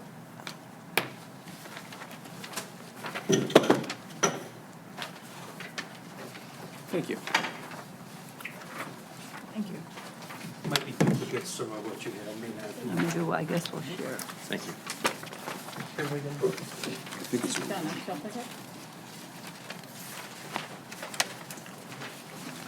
it looks like what we had. Maybe there's an extra page. What's this last page? Do we have this last page? As a representative for Shamrock Pub at 7715 Auburn Road, recently has had an inspection regarding accessibility to meet ADA requirements. In this inspection that was quite intense, one of the items on the scope of work required access to the doors at the front of the building. And as you can see in the picture, there is a step at the front of the building there. During this inspection, it was recommended to have a platform in front of the doorway there and a ramp. It's approximately 6 inches in height, the platform that's proposed, which is in some of the drawings there. It's a 60-inch by 60-inch, roughly 5 by 5, with a 72-inch long ramp. And in there, the proposal would be a handrail that would run parallel with Auburn, and then a handrail on the west side to prevent kids on bicycles, skateboards, going off using it as a ramp. The reason I think the city of Utica, in one of the examples, DT was up here, I've noticed for years, 2 light poles that have blocked the sidewalk on the Auburn Road Bridge for ADA, for years. In the ADA requirement, somebody has suggested a portable ramp at the front door that does not meet ADA requirements, a portable ramp. If I'm in a wheelchair, I come up, I have to have the ability to enter that building by myself. That's ADA. The Historic District, I think at one point in time, felt at the meeting I was at, when I left, comfortable that they understood what we were asking for. I think they understood what the requirements were. And from my understanding, historic area does not override, I believe, ADA requirements. Well, it's my understanding there's some more discretion that can be offered in a historic district as to what can be done so you're not altering the historic image in the area. So you have a little more leeway is my understanding. Okay. And is that something you can help us with then? Well, I represent the city of Utica, not the Shamrock, so I would suggest that you contact an attorney that specializes in ADA requirements, or maybe another municipal attorney that might be able to help you with that. Okay. The issue, as I understand it, Mr. Ricketts here today, is that the ramp that you want to put in is actually located on city property. So you will need permission from the city to utilize that property. And if the council does decide to allow you to use that property, it can't be for a free of use because it's it's a public asset that it can't just give away. It actually has, Right. either has to sell that asset to you or give you some sort of easement or licensing agreement, and of course, that's up to mayor and council. Yeah, and I think I understand that, because I think the area in front of, for example, the host, I have some pictures and some dimensions of that, takes up probably 30% more of the sidewalk than that we're asking for. You talk about the tables and chairs? Yes. They have a license agreement as well. All my question is, my statement is they take up probably 30% more of the sidewalk. And with the dimensions that are there, I think it cuts, and I'm going to use, I think, it cuts very close to not make 88, or it doesn't make 88 approval area between the metal grate in the tree and their, and I don't know, I don't understand how I guess I look at the fencing at the locker room, the galvanized bins, how that creates a historic value. We have multiple other businesses in town that don't really have a pattern or match in a historic district. So I don't know how there's a visual historic ramp if it's a historic situation. Yeah, but you- We're blocking less, we're asking to block less of the sidewalk, and it's for people that have disabilities. This isn't for something to grow a business. This isn't something to beautify. This isn't something that's requested. This is something that I think the city needs to follow some of these ADA. Well, the city has no requirement to follow that for a private business. Now, you can ask the city to sell you a property interest in their property so that you can And that's put up that exactly what ramp. we're asking for. Okay. Exactly what we're asking for. Then it's up to mayor and council if they want to sell you, the city property or not. Now, is that a sell or a rent? How would that be? Well, we haven't made. Yeah, we have that's to- what I'm Yeah, asking. You can do an easement, you can do an outright sale, you can do a Okay. licensing Perfect. agreement. I mean, there's all sorts of different Good, options. thank you. Yeah, thank We you. lease, we require Host and Vino and Vibe, and we used to Hogs Hollow a yearly patio fee. Correct. And it was based on square footage, but it was only for, I believe, And we have certain months of the year. Correct. license agreements for them, but their materials are removable. Yeah, they're not permanent. They- Situation's all different. Councilman Dion, did you have a question? Yeah, and so obviously I think we're sympathetic to, we want to make sure everyone can go there and enjoy a delicious shamrock burger. I mean, it's like a God-given right, right? What about the back door? Is that a consideration that is Well, not a? obviously, not- that's denying access to them. They should have the ability to access independently the every entrance of every the door? building. Oh, so is the back door not an option for entry though? That's not true. That's not true. I'm- We found that on the I'm sorry. ADA website. I'm sorry, my question was, is the back door not an option for them though? And it's Well, just that would be creating another issue because there's a step down and another step down. Is it a step down once you're inside the building? Correct. Correct. And So there's, at that- and then there's a so stairway. At that point, could there be an option for a ramp on the inside coming from the? Not necessarily because you have the stairway there. Okay, and I'm not from, I haven't used that back door in probably years. It hasn't been used because- since Jimmy John's was built. Well, there could be, but it would be expensive and very inconvenient for Right, you. but that you're also, I mean, just from, I'm gonna take a step back and be a citizen for a minute, anyone with a disability, would you like to say, oh, I'm sorry, you can't access my front of the building, I'm gonna ask you to go to the back, because it might not look so nice to have a ramp in the front.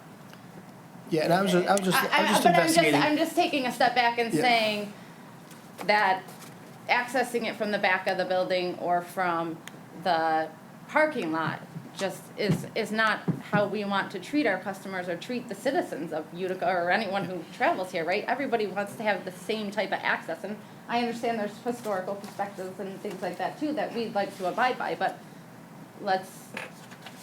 the idea is here, and I can speak from the fact of going through this and how eye-opening it was for the Shamrock, because this is just not our only violation, we have other violations, and, it was eye-opening to us, all the things that we haven't done to make it better for people who do have disabilities to come in.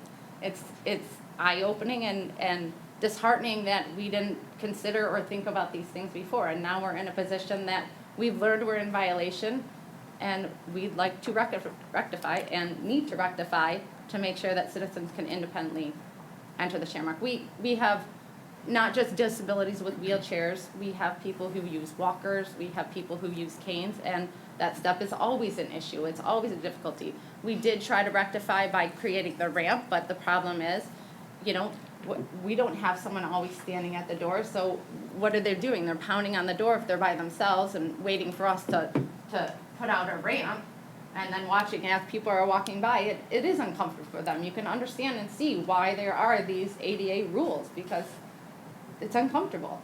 But the rules, I mean, the truth is, the rules don't require the city to solve these for businesses. No, and I think, I guess, we're not asking you to solve it, we're asking for your help and allowing us to. Why to couldn't use you that grade space. your entranceway to the sidewalk? We could do that, but you also have to follow specifications, and from the ADA that we had done, the recommendation is a ramp because you have to have the rails and all of those type of things, so there's all kinds of things that you have to follow. No, So if you that's- grade it inside your door, right? So inside your business, it goes down and it meets flush, it grades right to the grade of the sidewalk when you open the door. I mean, why couldn't you do that? The reality is, half of the business, more than half, 80% of the businesses have a very similar configuration on their front entrance as you have. We're the stewards of our downtown, right? I'm sure there's many residents that do not want us to allow ramps on many businesses in our downtown. It would change the aesthetics forever, and, you know. I don't know other businesses that are asking for it yet. Why wouldn't they? If you do it, if it's allowed for you, why wouldn't they? Okay, but why, I guess, why don't you want to give access to the citizens like that? Yeah, that sounds like a good Why don't you want to problem give to have. access with people with disabilities? Why, I really find it hard to believe that we don't want to give that access. And if somebody else has to do that, I mean, we're already, not that I want to bring up other things, because I think it's great that hosts and all of them have those things, but those aren't historic, those aren't affecting people's, we just really want to do the right thing. And yes, we think having a ramp is the right thing. Can you do the right thing through your patio? Again, you're asking people to come in through the parking lot. But then we could all come in through the parking lot. And there are, I mean. Change but that to where your front parking entrance. lot Do you have an is, analysis people would on the come cost right in. difference between modifying your entry versus a ramp? Well, then I'm gonna disclose to you that we have other ADA violations that have to be taken care of, and one of them will be, it will be impacted if we use that as an entrance. I got a question too. I need more than that.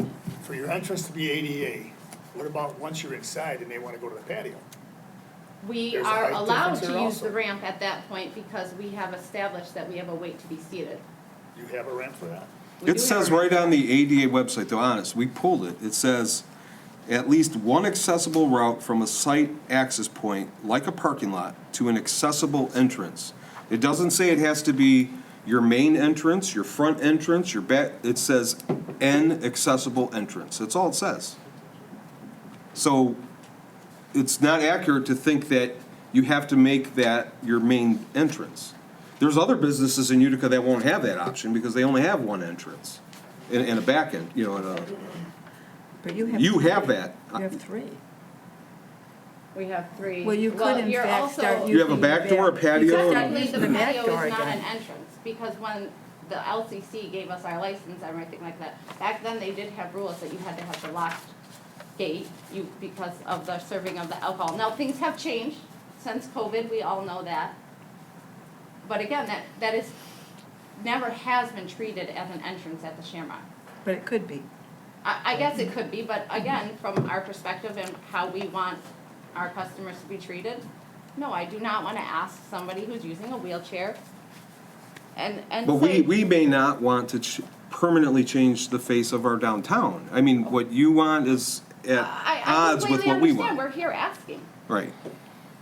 We're asking to make it better for the citizens. We're asking to be in ADA compliance. We're asking. So what happens, council, as far as they do whatever they have to do? Locker room now is told they have to go ADA. They only have one entrance. So, do they have back entrance? If somebody only has one entrance, though, they don't really have an option. They can grade their, inside their business to the grade of the sidewalk. I mean, it's not really the city's responsibility to have to deal with that. What, can we purchase? I don't think can we history will, I don't purchase the think history will property? look, if we do this and allow ramps and they populate across our whole downtown, I don't think history will smile upon this council. I really don't. I really don't think. It's a permanent change. Possibly anyone would smile upon the fact that we're asking people who have disabilities to use a different entrance. But the ADA themselves say it's okay. It's okay. Well, but So it's not you a- don't, you It may personally, be okay, and Right, but again, it's not about the compliance, it's about helping people in wheelchairs. which don't they have other necessarily- options. We're not saying you can't help people in wheelchairs. Well, I think We're the- just saying it's not the city's obligation to allow ramps on our side, on On city side. publicly owned property to Well, accommodate that. well, It's the business's responsibility. Well, it sounds like they're taking responsibility. Not really. Well, They're coming to us and asking, The issue is that this, because there's only one entrance. There isn't one Into the ramp, pardon me, in their proposal, because there's only one entrance coming up the ramp, you are actually taking the sidewalk from the public. If you could access it from both sides, I don't even know if we'd be having this conversation, because you just walk, if you're walking downtown, you just walk up the ramp and back down the other side. Why is there only one access? we're using that for the rail, so no one with the they need a requirements. rail on the other side of it. Yeah, we don't want to create a ramp for kids to jump it and run out into Brownell, or somebody with a wheelchair to roll off the back. It's not required to have it. 1999, Tony Hawk is out here. I don't think, Yeah, well- I'm not, skateboards, I don't know if I've ever seen a kid downtown with a skateboard. Well, I think we don't threw know. two people out of the car show the other day that was riding down the sidewalk. I know that. So, and I've watched people. There's one gentleman in the morning early, has an electric bike, and he runs down the sidewalk pretty quick across Brownell and across Rick's USA Tire. So I know it happens occasionally, and it's one time. It's only one time that somebody, does something they shouldn't probably do because they made a bad decision. They break their leg or their arm or their hip or their head or whatever. And we don't want that to happen. Nobody in the city wants that to happen. It's a, political person. I mean, do you have a proposal for the city for what you want to pay for that property interest to be able to install a ramp? No, I guess we didn't know that we had to create a proposal for that. We assumed that there was a price. What's everybody else? Charles? Well, they're on a license to use for a seasonal purpose. They wouldn't be a permanent, no one has a permanent access to the city property. They're all licensed seasonally. Is there some kind of a square foot price or something? There's nothing in place like that right now. Yeah. Is the idea of tapering the entrance to grade on the sidewalk, is that completely out of the realm of possibility for you? Well, I tell you, And I'd have the inside I'm street? very familiar with that building since I redid it because of the fire. Yeah. Is it all concrete there in the entrance there, or is it? There's some, I think in In the your- area in back there, your, I think there's some wood joists. vestibule? I think there's some wood joists. I don't know what it would take that vestibule in there, it's all curved walls and glass and so on and so forth, ceramic tile. I mean, what are you gonna do, close down while that was being done? I mean, And I don't mean to sound harsh, but you're asking us to permanently change the face of our downtown because it's more convenient than doing it inside the business. That's what you're asking. Assuming we can do that, we're assuming that. But again, that's not even in scope. The city is not obligated to, it's not in our purview to even be involved with that, really. I mean, we can make a deal. We can sell you how many square feet you need. Then we're asking for that. yeah. Right. But you're asking for it because it's probably cheaper, probably more convenient than doing it inside your wall. So you're asking us to permanently change Quite the honestly, face of that- our I'm downtown. gonna say, quite honestly, that wasn't thought of. Quite honestly, we're going based on the You recommendations. didn't think of, We're going based on the recommendations from ADA and a representative from that, and what they suggested to us is the most accessible way into the Shamrock, using the door and all of that. So, yes, we did not think of. I don't know if you can see that from here. This information, it's printed here. I can't share that with you, but this is, if you can see the word from here, recommendation. This is the drawing from another city, from another building, for the exact same problem. Well, they don't own this property, whoever wrote that. No questions about it, that they don't own that. We don't have a motion on the floor yet. So we really need a motion so we can deliberate, if needed.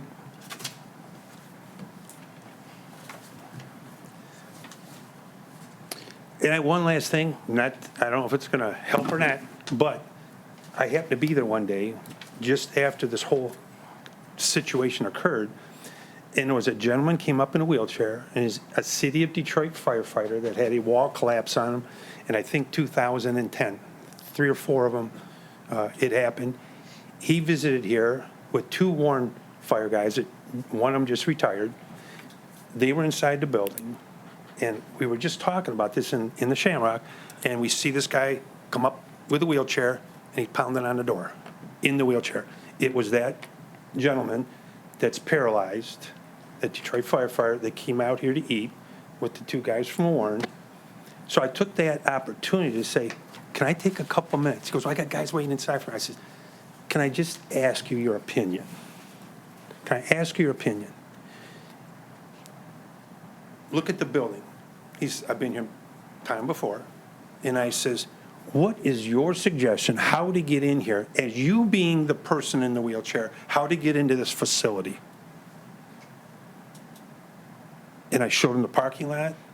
Back door was kind of, I didn't show him the back door because that's kind of not really, I don't think, too feasible structure-wise. And he looked at the side, and he looked at the front, and he goes, just put a permanent ramp right here. He said, and I said, well, it's a historic district. He says, and he looked around, the buildings and so on and so forth. And I says, the city feels comfortable that it needs to be a historic district. And he says, tell you what, I've been doing this for 10 years or whatever he said. This is what you need to do. And I said, thanks for your time. And we helped him get up into the front door. So that situation, it really occurred, it really happened. And I guess I had sympathy for him to watch this happen. Wouldn't it be better for him to park in Joe's parking lot that he owns and be able to go right to a door? I mean, is anybody really going to park their car on Auburn, get out of their car on the driver's side with traffic zooming by, try to get in a wheelchair, go all the way down Auburn to Brownell, where the ADA ramp is on the sidewalk, then all the way back up to the Shamrock ramp? Doesn't make sense. This isn't about a wheelchair either. This is about people who use walkers. He actually- Walkers, canes. It doesn't make sense. First handicap spot on the street daily that come into the Shamrock with walkers, so. So just to compare apples to apples a little bit, because we're a historic downtown, I have Rochester pulled up on Google Maps, and I'm looking at the visual of Cruise and Mirror Restaurant, which is, pretty heavily trafficked dining facility, kind of like you guys. I mean, they have a wait on a Friday night, right? They have on-grade entrance right into their building, but immediately one building, or unit, I should say, because they're attached, south of them, kind of similar to how the 2 businesses to your west are, they have steps up into them. My guess is that, obviously, these buildings were built at different times, but the point is that there's no ramps anywhere in Rochester to allow folks to get in there. And obviously, we're sympathetic to everyone that has these needs, because no one should have to feel ashamed by hey, I need help getting in here. They want to be independent. They want to feel they have just this free will to go in this place as others. But it looks like these other places have either altered their buildings because they are up above grade, or they've opted not to change their buildings, rather step up into them. I would compare us to Rochester any day by saying, like, age, design, and appeal to the property. And they do lease out their sidewalks to their individual businesses, similar to how we do. But there's no ramps on any one of these buildings, and they did make alterations into their building as you go from the sidewalk grade into the building, would be my guess. Now, it's hypothetical guess right there, I don't know, but there's no ramps, but there are buildings similar to yours where there's a step up. So my question, what do those buildings do for their ADA folks that need to get in there? So they do have back doors at their places. I know they're accessible. I know that's not that doesn't give them the I mean, dignity of walking in. There are many places who are within the violations of ADA. We know Sure. it. You can walk down the street of Utica and find just about everywhere an ADA violation. Sure. And obviously, I know your heart's in the right they're spot. pointed out, they're not pointed out, and they're being pointed out all across the country and as we go. And, you know, unfortunately, it was brought to our attention, but not unfortunately, because it did open our eyes. It did Sure. show us what we need to do. Sure. So- You want, your heart's in the right spot, you want to do the right thing, and you want to give these people the dignity to be able to walk in, or come into the front door as any other person or patron that would be going on Friday, Thursday night, whatever.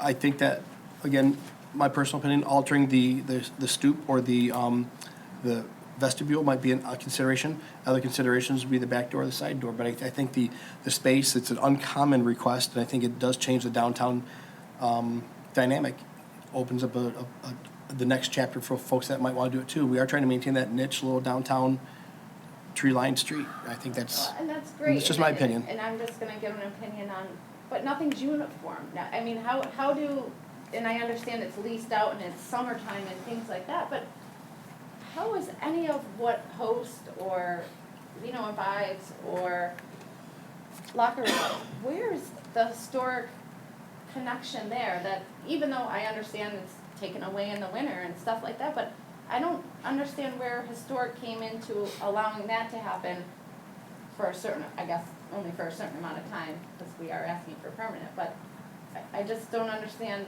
if this is about historic value and we don't like the look, you know, is there like a look you're going for? Is there something we can do to make it look the way that we want it to be historic? Even though ours is gonna be permanent, theirs is 5 months long, 6 months. I mean, if we're going to be about historic and you want your city to look like your city, it doesn't quite look like that right now while you're renting out that space, so. I don't know what, a patio, you know, to be served food and beer, I mean, it's, what are you suggesting? That we make them put like wrought iron like in Paris or something? I mean. No, not at all. I'm just saying that if your premise of not wanting us to put a ramp there because it takes away from the historic feel. And it's public property that I understand. the taxpayers own. But I guess I'm questioning, what is the historic feel to any of those properties that you were renting out for 6 months a year?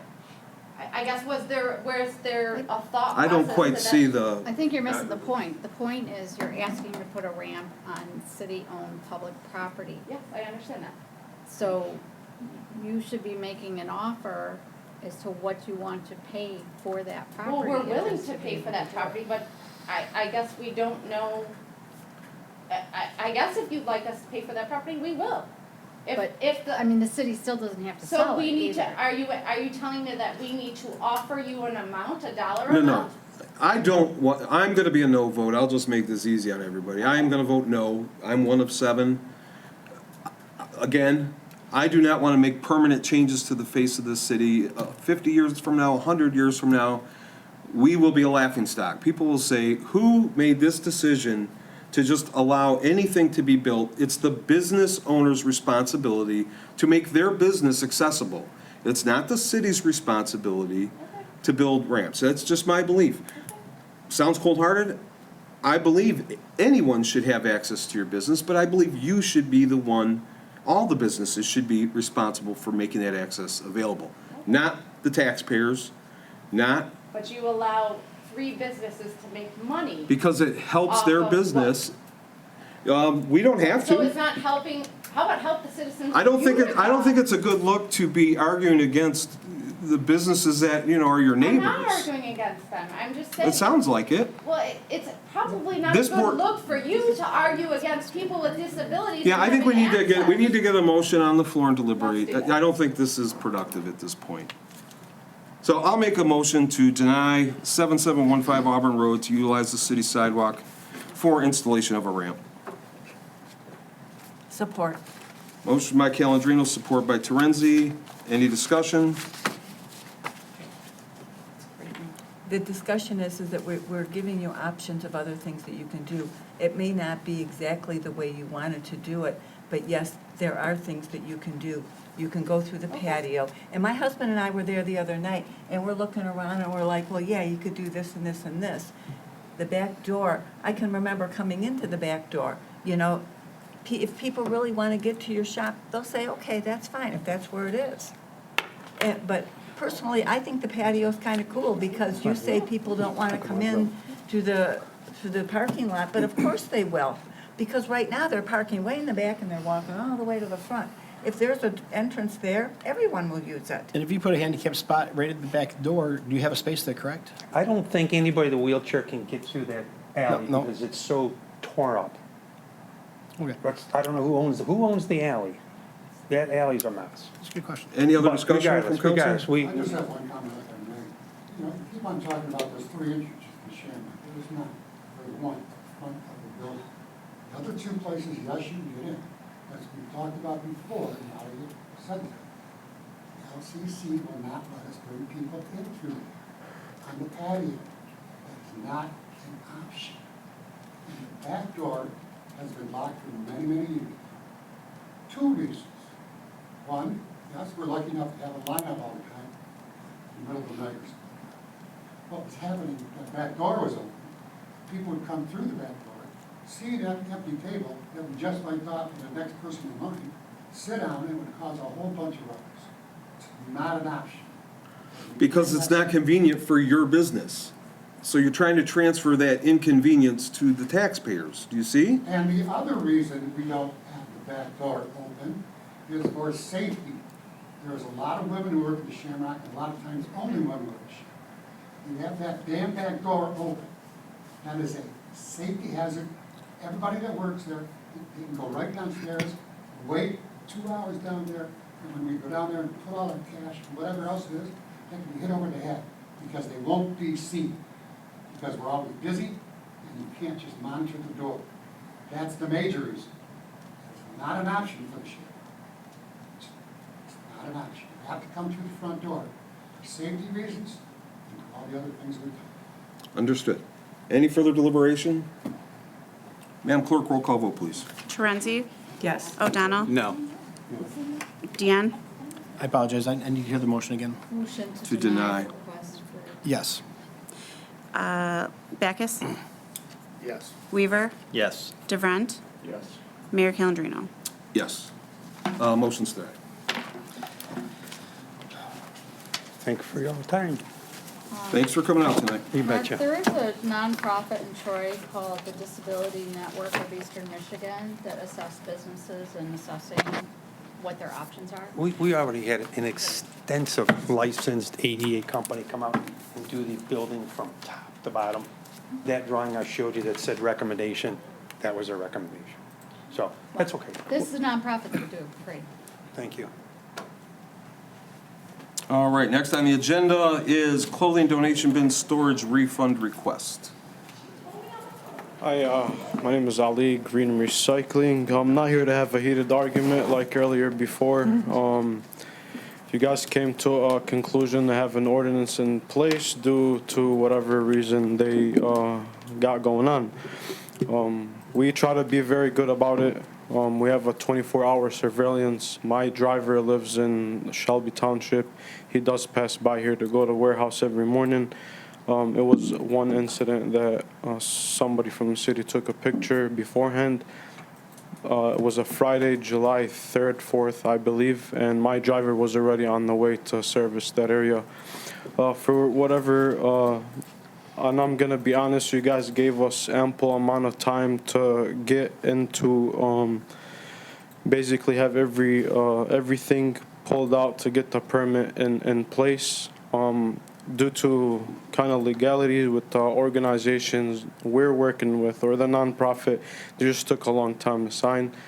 And we knew that the city took the bins, and for whatever they told us there was $684 or whatever that we need to pay. They assumed I was coming back, and I just didn't really kind of went over my head that there wouldn't be any days occurring or any storage fees or anything like that. 3 weeks later, there's a bill for $4,184 and some change. I paid it, and it is what it is. It just got docked out of my pay. I understand how things work. I do have the permit, the application, everything in place. Like I also said, we have the 24-hour surveillance. We service it Monday, Wednesday, Friday. Again, if you guys don't want them, you don't want them. It's your city. Whatever you guys decide, that's what goes. It's just that if every city does that, we go out of business, and I'm not trying to be like those other guys. Everybody in this business, we're a business, and if we work with the charity, we pay them 10% or whatever it is. The other amount, it goes to kind of paying business owners, charities, schools, or so on and so forth, and the landlord for the rent. This charity or whatever organization we work with or anybody works with, they get a percentage off that, whether it's monthly, annually, or however you set it up between you and them. Even Goodwill, Salvation Army, for whatever reason as well, they get donated items. They put whatever on the floor. There's stores, they sell it. The things they can't sell, they turn around, they sell it to organizations like us. Now, all I was asking, I'm not asking for a full refund, maybe a partial, that would help. That was it. Thank you. Any questions for Mr. Musa? Mr. Musa, I have a Yes. question.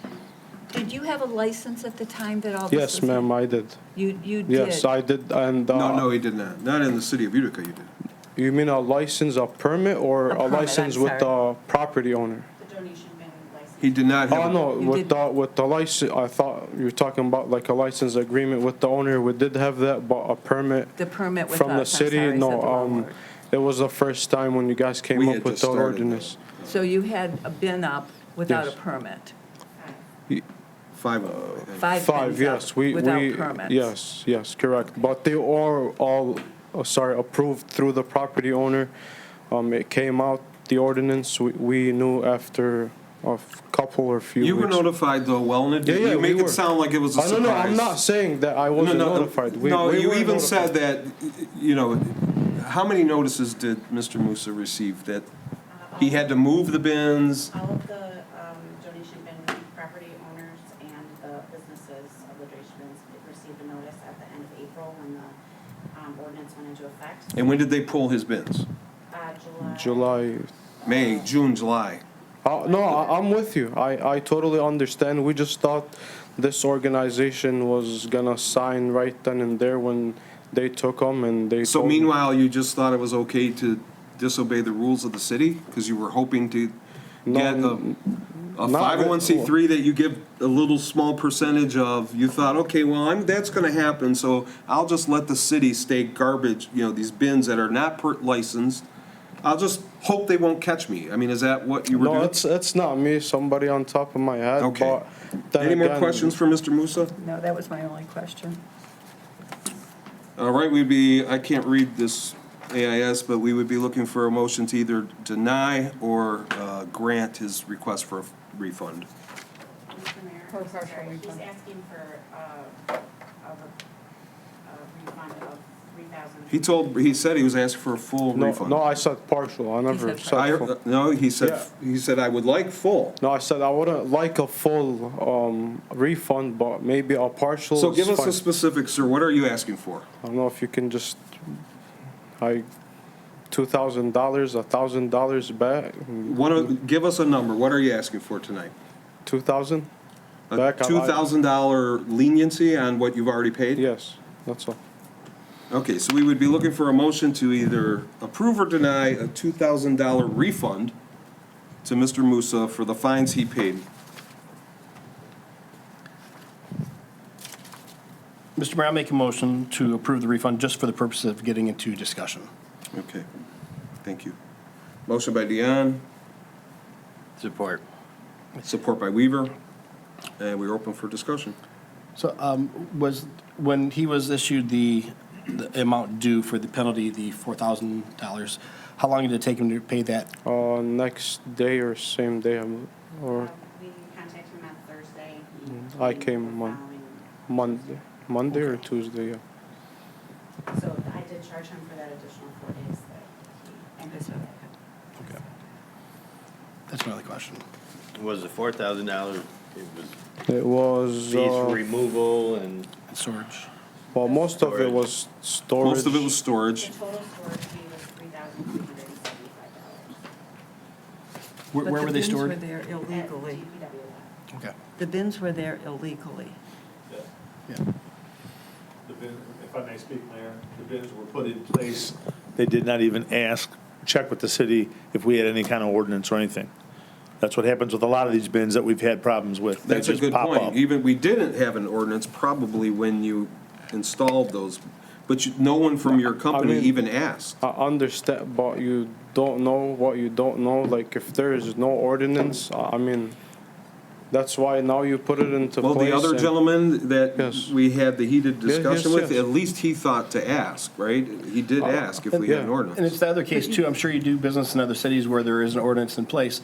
It would behoove you as a business owner to make sure that when you're doing business in a local municipality, check if there is an ordinance in place. So Correct. that would be on you, right? Yeah, correct, of course. So But we, being ignorant of the law isn't the reason for, doesn't make you not guilty of like, breaking if it. it's not in the ordinance, then. Well, you didn't know, you didn't know we had an ordinance. Yeah, You should have made so, your way down to City Hall and asked a couple questions before you put your bins in place, right? But he knew Correct. afterward because he Sure, was sent notices. So after April Understood, 30th, but he it would have knew been a great that. idea if had he said, I'm going to do business in Utica, I'd better run down and make sure if they have an ordinance or not. And then we never would have been in this situation. Yeah. So, Or remove the bins until you got your 501c3 in place. now Any I further do. discussion from council? The reminder, the motion on the floor is to approve his request for a $2,000 rebate. Refund. Madam Clerk, roll call vote, please. Torenzi? No. O'Donnell? No. Deanne? no. Backus? No. Weaver? no. DeVront? No. Mayor Calendino? No. Thank you, Thanks guys. for coming tonight. Have a good night.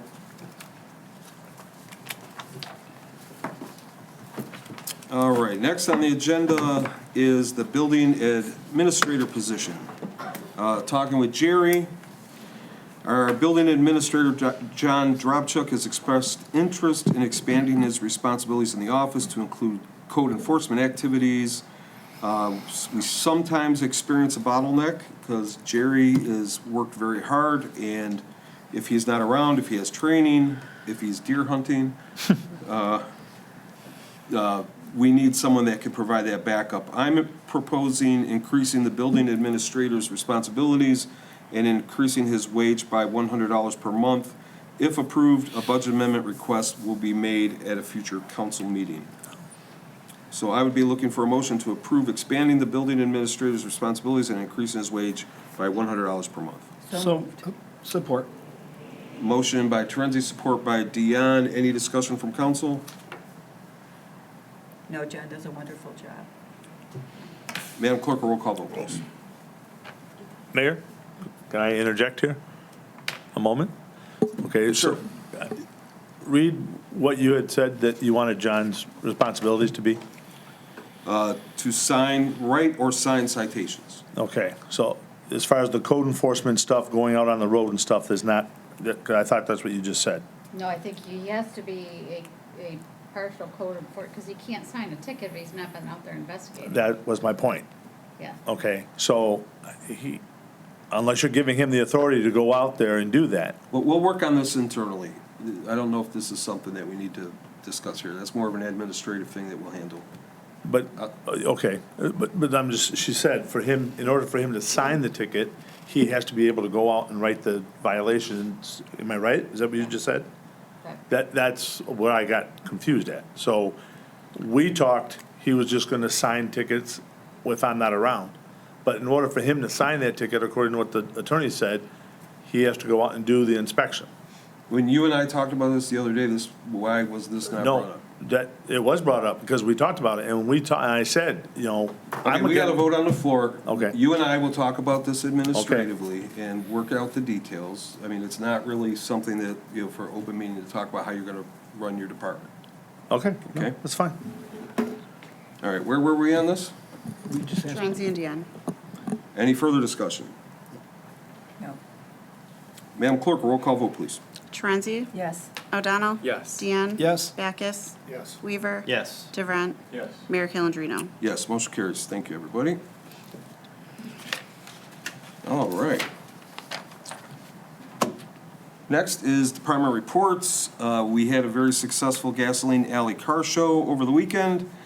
I really need to thank Utica DPW. They went above and beyond. Utica Fire did a fantastic job.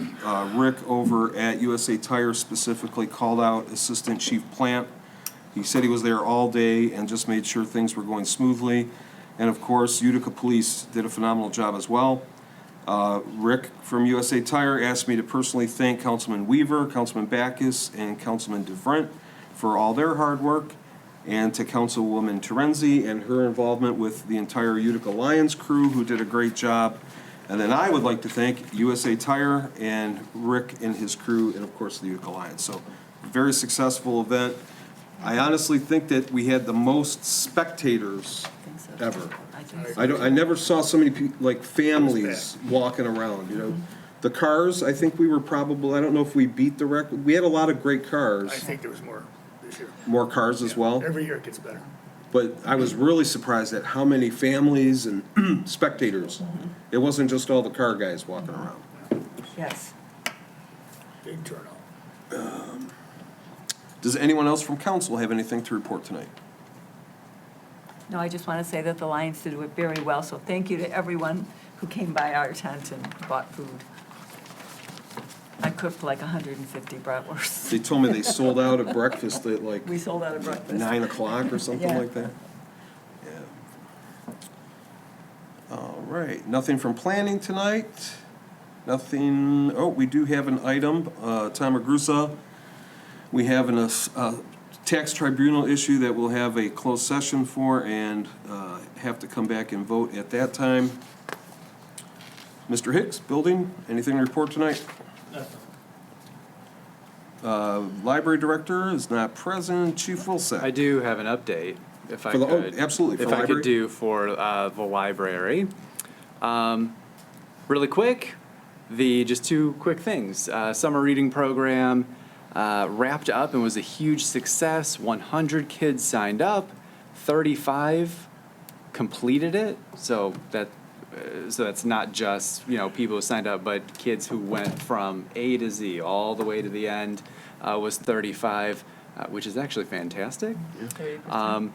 The library, once again, would like to reiterate, it was all thanks to the generosity of local businesses, such as Dave & Buster's, Activate Utica, Legacy Aquarium, Michigan Schools and Government Credit Union, and then, of course, USA Tire, Zap Zone, Dairy Queen, the new rink, Jimmy John's Field, and Sorrento's Pizza. Thank you again. And then number two, as I'm sure you all have noticed, work has officially started on the landscaping project at the library. Weather permitting, they'll be working every day. We do want to emphasize that the library is open during construction. It is landscaping primarily, so we will be open. The grounds have looked rough for a while because we've been waiting for this project and we're excited for the improvements. Access to the library may be affected at times, but we'll let the public know as soon as possible, although we do not anticipate like random closures or anything like that. So the library should remain open. They've got the whole front entrance bulldozed, right, and all the pavers. Yes. It's, it's impressive looking. Surely they'll get it to, get it done very quickly. Surely. Thank you, Councilman O'Donnell. Thank you, Mayor. Chief Wilsack. Yes, Mayor and Council, requesting a permission to dispose of a lot of equipment that we've gotten FEMA money for, that we've replaced all of our hose and our nozzles and miscellaneous equipment that's been here since the 70s. So we got like a garage sale.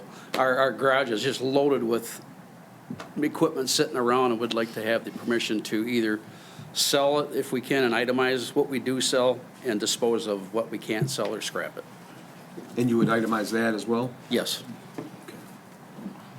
We have hose since the 1970s, so it's been around for a while. So So Chief is looking for a motion to approve the disposal of miscellaneous equipment. So moved. Support. Motion by Dion, support by O'Donnell. Any discussion from council? Yeah, will FEMA have anything to say about if we sell? no, as a matter of fact, they want you to get rid of it. Yeah, okay, Um, cool. Excellent. None of this was bought with FEMA money Gotcha. that I'm aware of at all, because it's ancient, so. Gotcha, gotcha. You know, if anybody needs some antique fire equipment, come on, see us. Any Thank further you. discussion? Thank you, Chief. Madam Clerk, roll call vote, please. Torenzi? Yes. O'Donnell? Yes. Deanne? Yes. Backus? Yes. Weaver? Yes. DeVrent? Yes. Mayor Calendino? Yes, motion carries. Anything else to report tonight, Chief? Oh, that would be it. Thank you. Thank you, sir. Chief Kaluzny. Good evening, Mayor and Council. The first item I have for you is our police MDC laptop upgrade.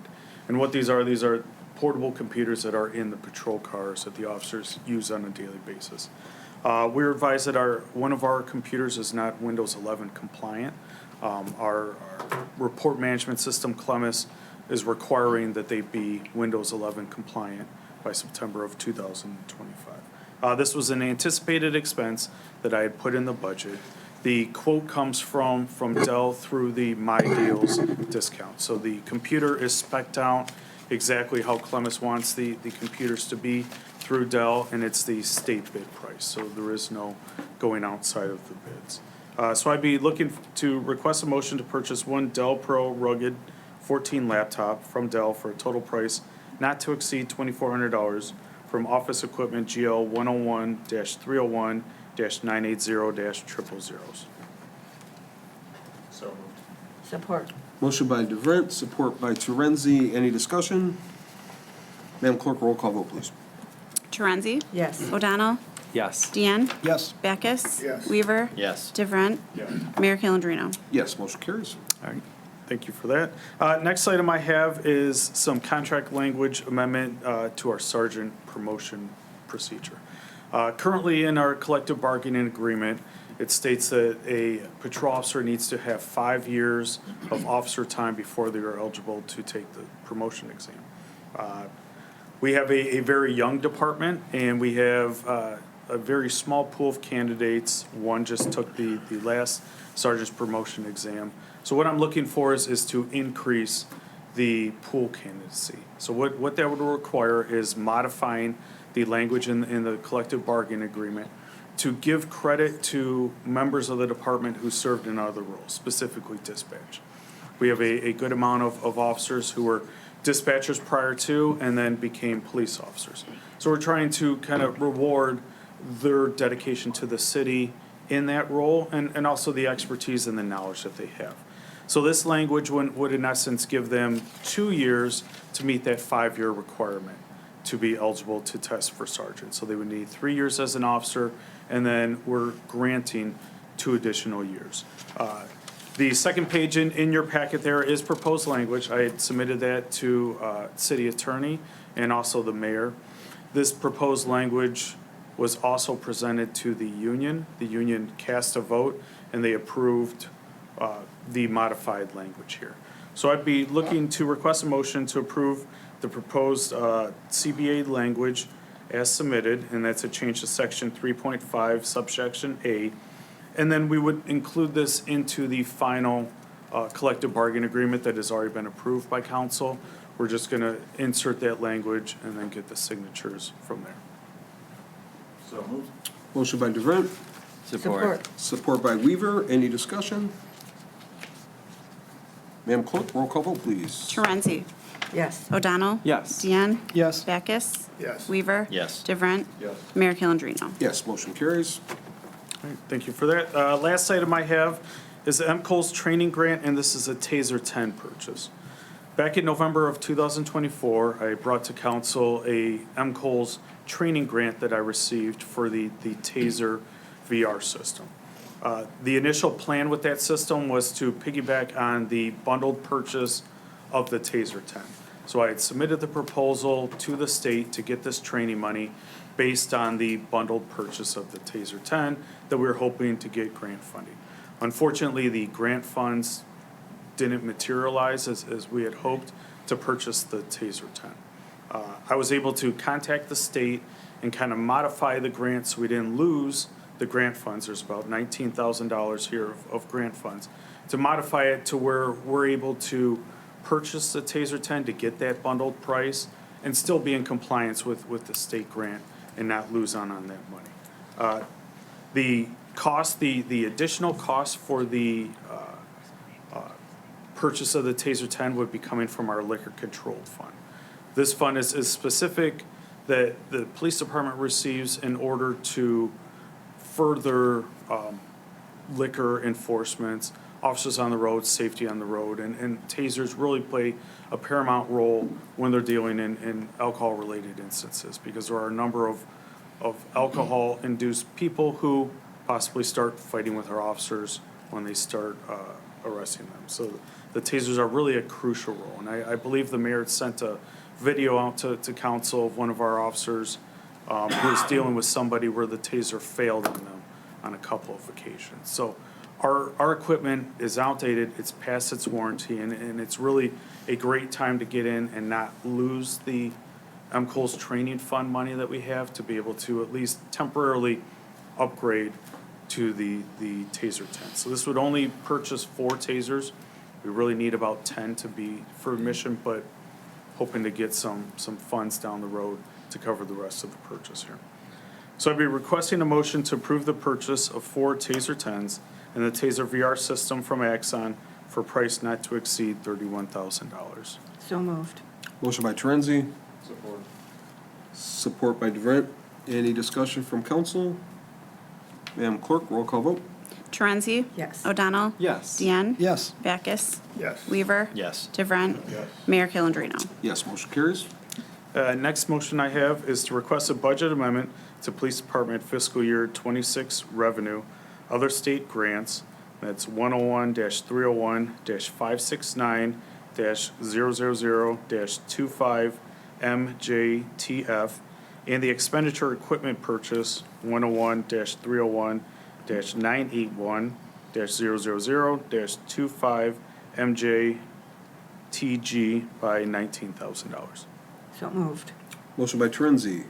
Support. Support by Dion. Any discussion? Madam Clerk, roll call vote, please. Terenzi? Yes. O'Donnell? Yes. Deanne? Yes. Backus? Yes. Weaver? Yes. DeVrent? Yes. Mayor Calendino? Yes, motion carries. And final motion I have is to request budget amendment to Police Department fiscal year 26, 212 Liquor Control Fund. That's 212-301-981-000 by $12,000. So moved. Support. Motion by Terenzi, support by Dion. Any discussion? No. Madam Clerk, roll call vote, please. Terenzi? Yes. O'Donnell? Yes. Deanne? Yes. Backus? Yes. Weaver? Yes. DeVrent? Yes. Mayor Calendino? Yes, motion carries. Thank you very much for that. Anything else to report tonight, Chief? Nothing else to report. Thank you, Mayor. Thank you, sir. Superintendent Diamond. Good morning, Mayor, and, good morning, good evening, Mayor and Council. It might, Feels like it's it, getting right? closer. It's already through. Well, good evening. This first motion, although I don't really want to bring it up, it's something that we definitely need to discuss. Our jet Vector has been out of service now for almost a month and a half. We did acquire this from Shelby Township in 2021, but it requires significant repairs. The cost, as you can see, is very high. I did get 2 quotes. One was just under $62,000 and the other was just under $50,000. And while they seem high, we were confirmed by both companies that it is a smart choice to invest in it because of the work that has already been put into this machine. Our mechanics constantly keep it maintained, and this is just normal wear and tear. And although it's a 1994, the money that we put into it, along with this, if approved, is told that this is going to be, almost like a new machine because it's the main components of the Vector itself.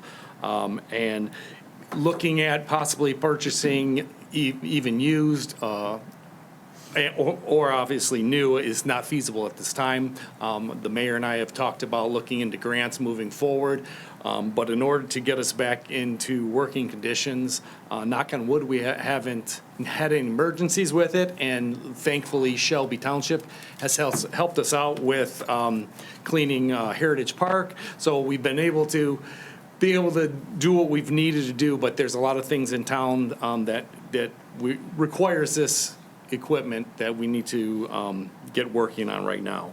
Our mechanics have addressed the brakes, fuel injection pumps, ball valves, hydro lines, cylinders, and rebuilt the pump and strainer assemblies in the past. So we have been taking care of this machine well before I was here, and plan on continuing. Obviously, again, with the cost, the lowest bid being $49,500. To help with those costs, $33,000 that I requested for other items in the budget, I would pull off the table and put toward that. And that, the one being was the hoist, vehicle hoist that we were going to use for the garage. Although that would be a great thing, it's obviously, that was a want that you approved for me. This is a need. And then another $3,000 or $5,000 toward, it was actually exterior Vector parts, which again was a want that was nice to hold the hose, all our hoses for it, but right now we just throw them in the back of a pickup truck. So again, that was a want, not an absolute need. So $33,000 would obviously cut down that cost, and would need to make a budget changes for the remaining amount. So my first motion would be for City Council to approve the payment for required repairs from Jack Dehaney Companies in the amount no greater than $49,500, $26,250 from Water and Sewer Equipment Maintenance, 592-536-931000, and $23,250 from Streets Equipment Maintenance, 101-441-931000. So moved. Motion by Terenzi, Support. support by Weaver. Any discussion? Madam Clerk, roll call vote, please.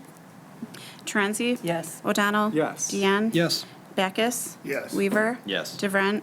Mayor Calendino? Yes, motion carries.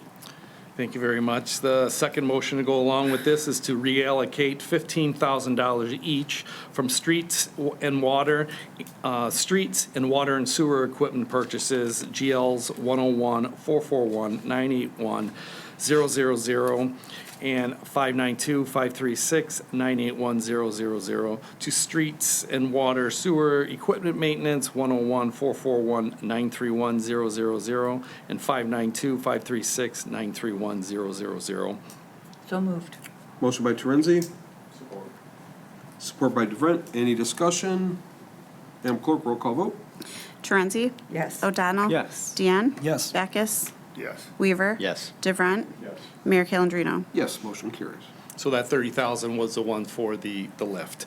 And now this will be a motion for City Council to amend fiscal year 26 streets and water and sewer equipment maintenance budgets, 101-441-931-000 and 592-536-931-000, increasing each by $8,200. So moved. Motion by Terenzi. Support. Support by O'Donnell. Any discussion? Madam Clerk, roll call vote, please. Torenzi? Yes. O'Donnell? Yes. Deanne? Yes. Backus? Yes. Weaver? Yes. DeVrent? Mayor Calendino? Yes, motion carries. Thank you very much. And we are trying to cut costs on that even more. We will be dropping off the other Vector that we purchased from Ferndale, the stuff that we've already taken off to help it keep moving. Hopefully, could maybe lose another $5,000-7,000 off of that total too. So we'll keep our fingers crossed on that. They're looking at about 6 to 8 weeks till we get it back yet. So it'll still be a little bit before that. So, but thank you very much. The second item I have on the agenda is a change order to our lead water service replacement program.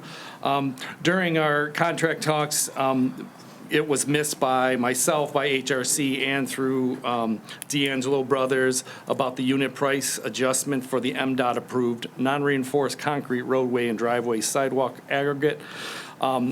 If you remember, we agreed with the SACWA arrangement. They gave us the pricing for SACWA. That way they can hold the pricing for us for our lead service lines. So that entire contract was supposed to come over with pricing for restoration as well, and it was adjusted. That one was not adjusted, so adjustment was necessary due to that arrow not being put in the current bid form.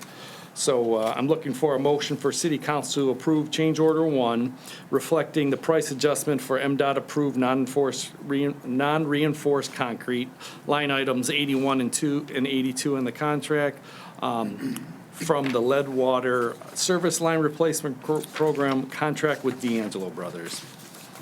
As you can see, the price it did increase a little over $300. 170, right. So moved.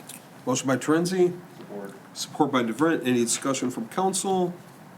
Madam Clerk, roll call vote, please. Torenzi? Yes. O'Donnell? Yes. Deanne? Yes. Backus? Yes. Weaver? Yes. DeVrent? Mayor Calendino? Yes, motion carries. Thank you very much. Anything else to report? It's been a long night. We're good. Thank you very much. Thank you, Mr. Unless anyone has questions for me. Thank you, Mr. Knight. Next on the agenda, nothing from treasurer. Madam Clerk. Mayor and council, I am here to ask to also dispose of some fixed assets. We purchased 3 new office chairs, which were budgeted for, to replace old and broken chairs, and there was a broken wooden desk underneath a bunch of items, and both deputies have done very great work cleaning out our office, but I need permission to dispose of them and get them out of the DPW before I have to pay storage fees. We won't forgive you either. So that is, I don't want any money, I just want permission to throw away some broken items. I'll make that motion. Support. Motion by Terenzi, support by Deanne. Any discussion? Madam Clerk, a roll call vote. Terenzi? Yes. O'Donnell? Yes. Deanne? Yes. Backus? Yes. Weaver? Yes. DeVrent? Yes. Mayor Calendino? Yes, motion carries. Thank you so much. I appreciate that. Thank you. Are you going to have like a burning party or something? Yes, is that allowed? I thought there was something against that. For training, yes. The wooden desk is so old, I think it would be hazardous to everyone's health, but, we'll see. Thank you. Thank you. We have nothing from Parks and Rec or Historic. Ms. McGrail, anything from our city attorney? Nothing really. We did receive kind of what you might call an appeal from Golden Rockies from their denial. They actually filed a new action as opposed to an appeal, so I'll be filing motion in that regards, and I'll be updating you on that as it goes along. Will that ever be over? Potentially. Someday. I'll be dead. All right, at this time, we open the floor for communication from the public. Is there anyone that would like to address council? I have a question. Oh, you have to go. Hi, Jeff Mickle, 7830 Chapton, Historic District Commissioner. Madam Clerk, our clock. Oh, geez, oh, Pete, it's not gonna take that long. We forgot it earlier, and I was worried we might have needed it. Yeah, you probably should have turned it on a lot earlier then. You just said that there was nothing from Parks and Rec and then nothing from Historic District. All the years I've been doing this, I've never known that I would put something forth to City Council. How exactly do I do that? Like, if I have something for City Council, how do I actually get that I want to be put on the agenda? Reach out to Madam Clerk. Yeah, okay. Jeff, if it's just an update, like, hey, we're doing this, you don't need an actual agenda form. If you just want to come and share what Historic District is working on, then you can just show up like this, and when he says anything from the Historic District, you're more than welcome to speak at the podium. Yeah, we always have an agenda item. Yeah. And we usually don't have anybody Yeah, show we've up. never really had anything that had to convey over, so. Yeah. And then to come here, I went on your website. Your website says 2026 City Council, not 2025 City Council. When you do a Google search for it? I think it says 2025 hyphen 2026. The new picture are you talking about? Yeah. Yeah, our new picture I put up in the last month. Oh, because I have an Apple. Apple says sometimes you can't get it. Oh, it sure does.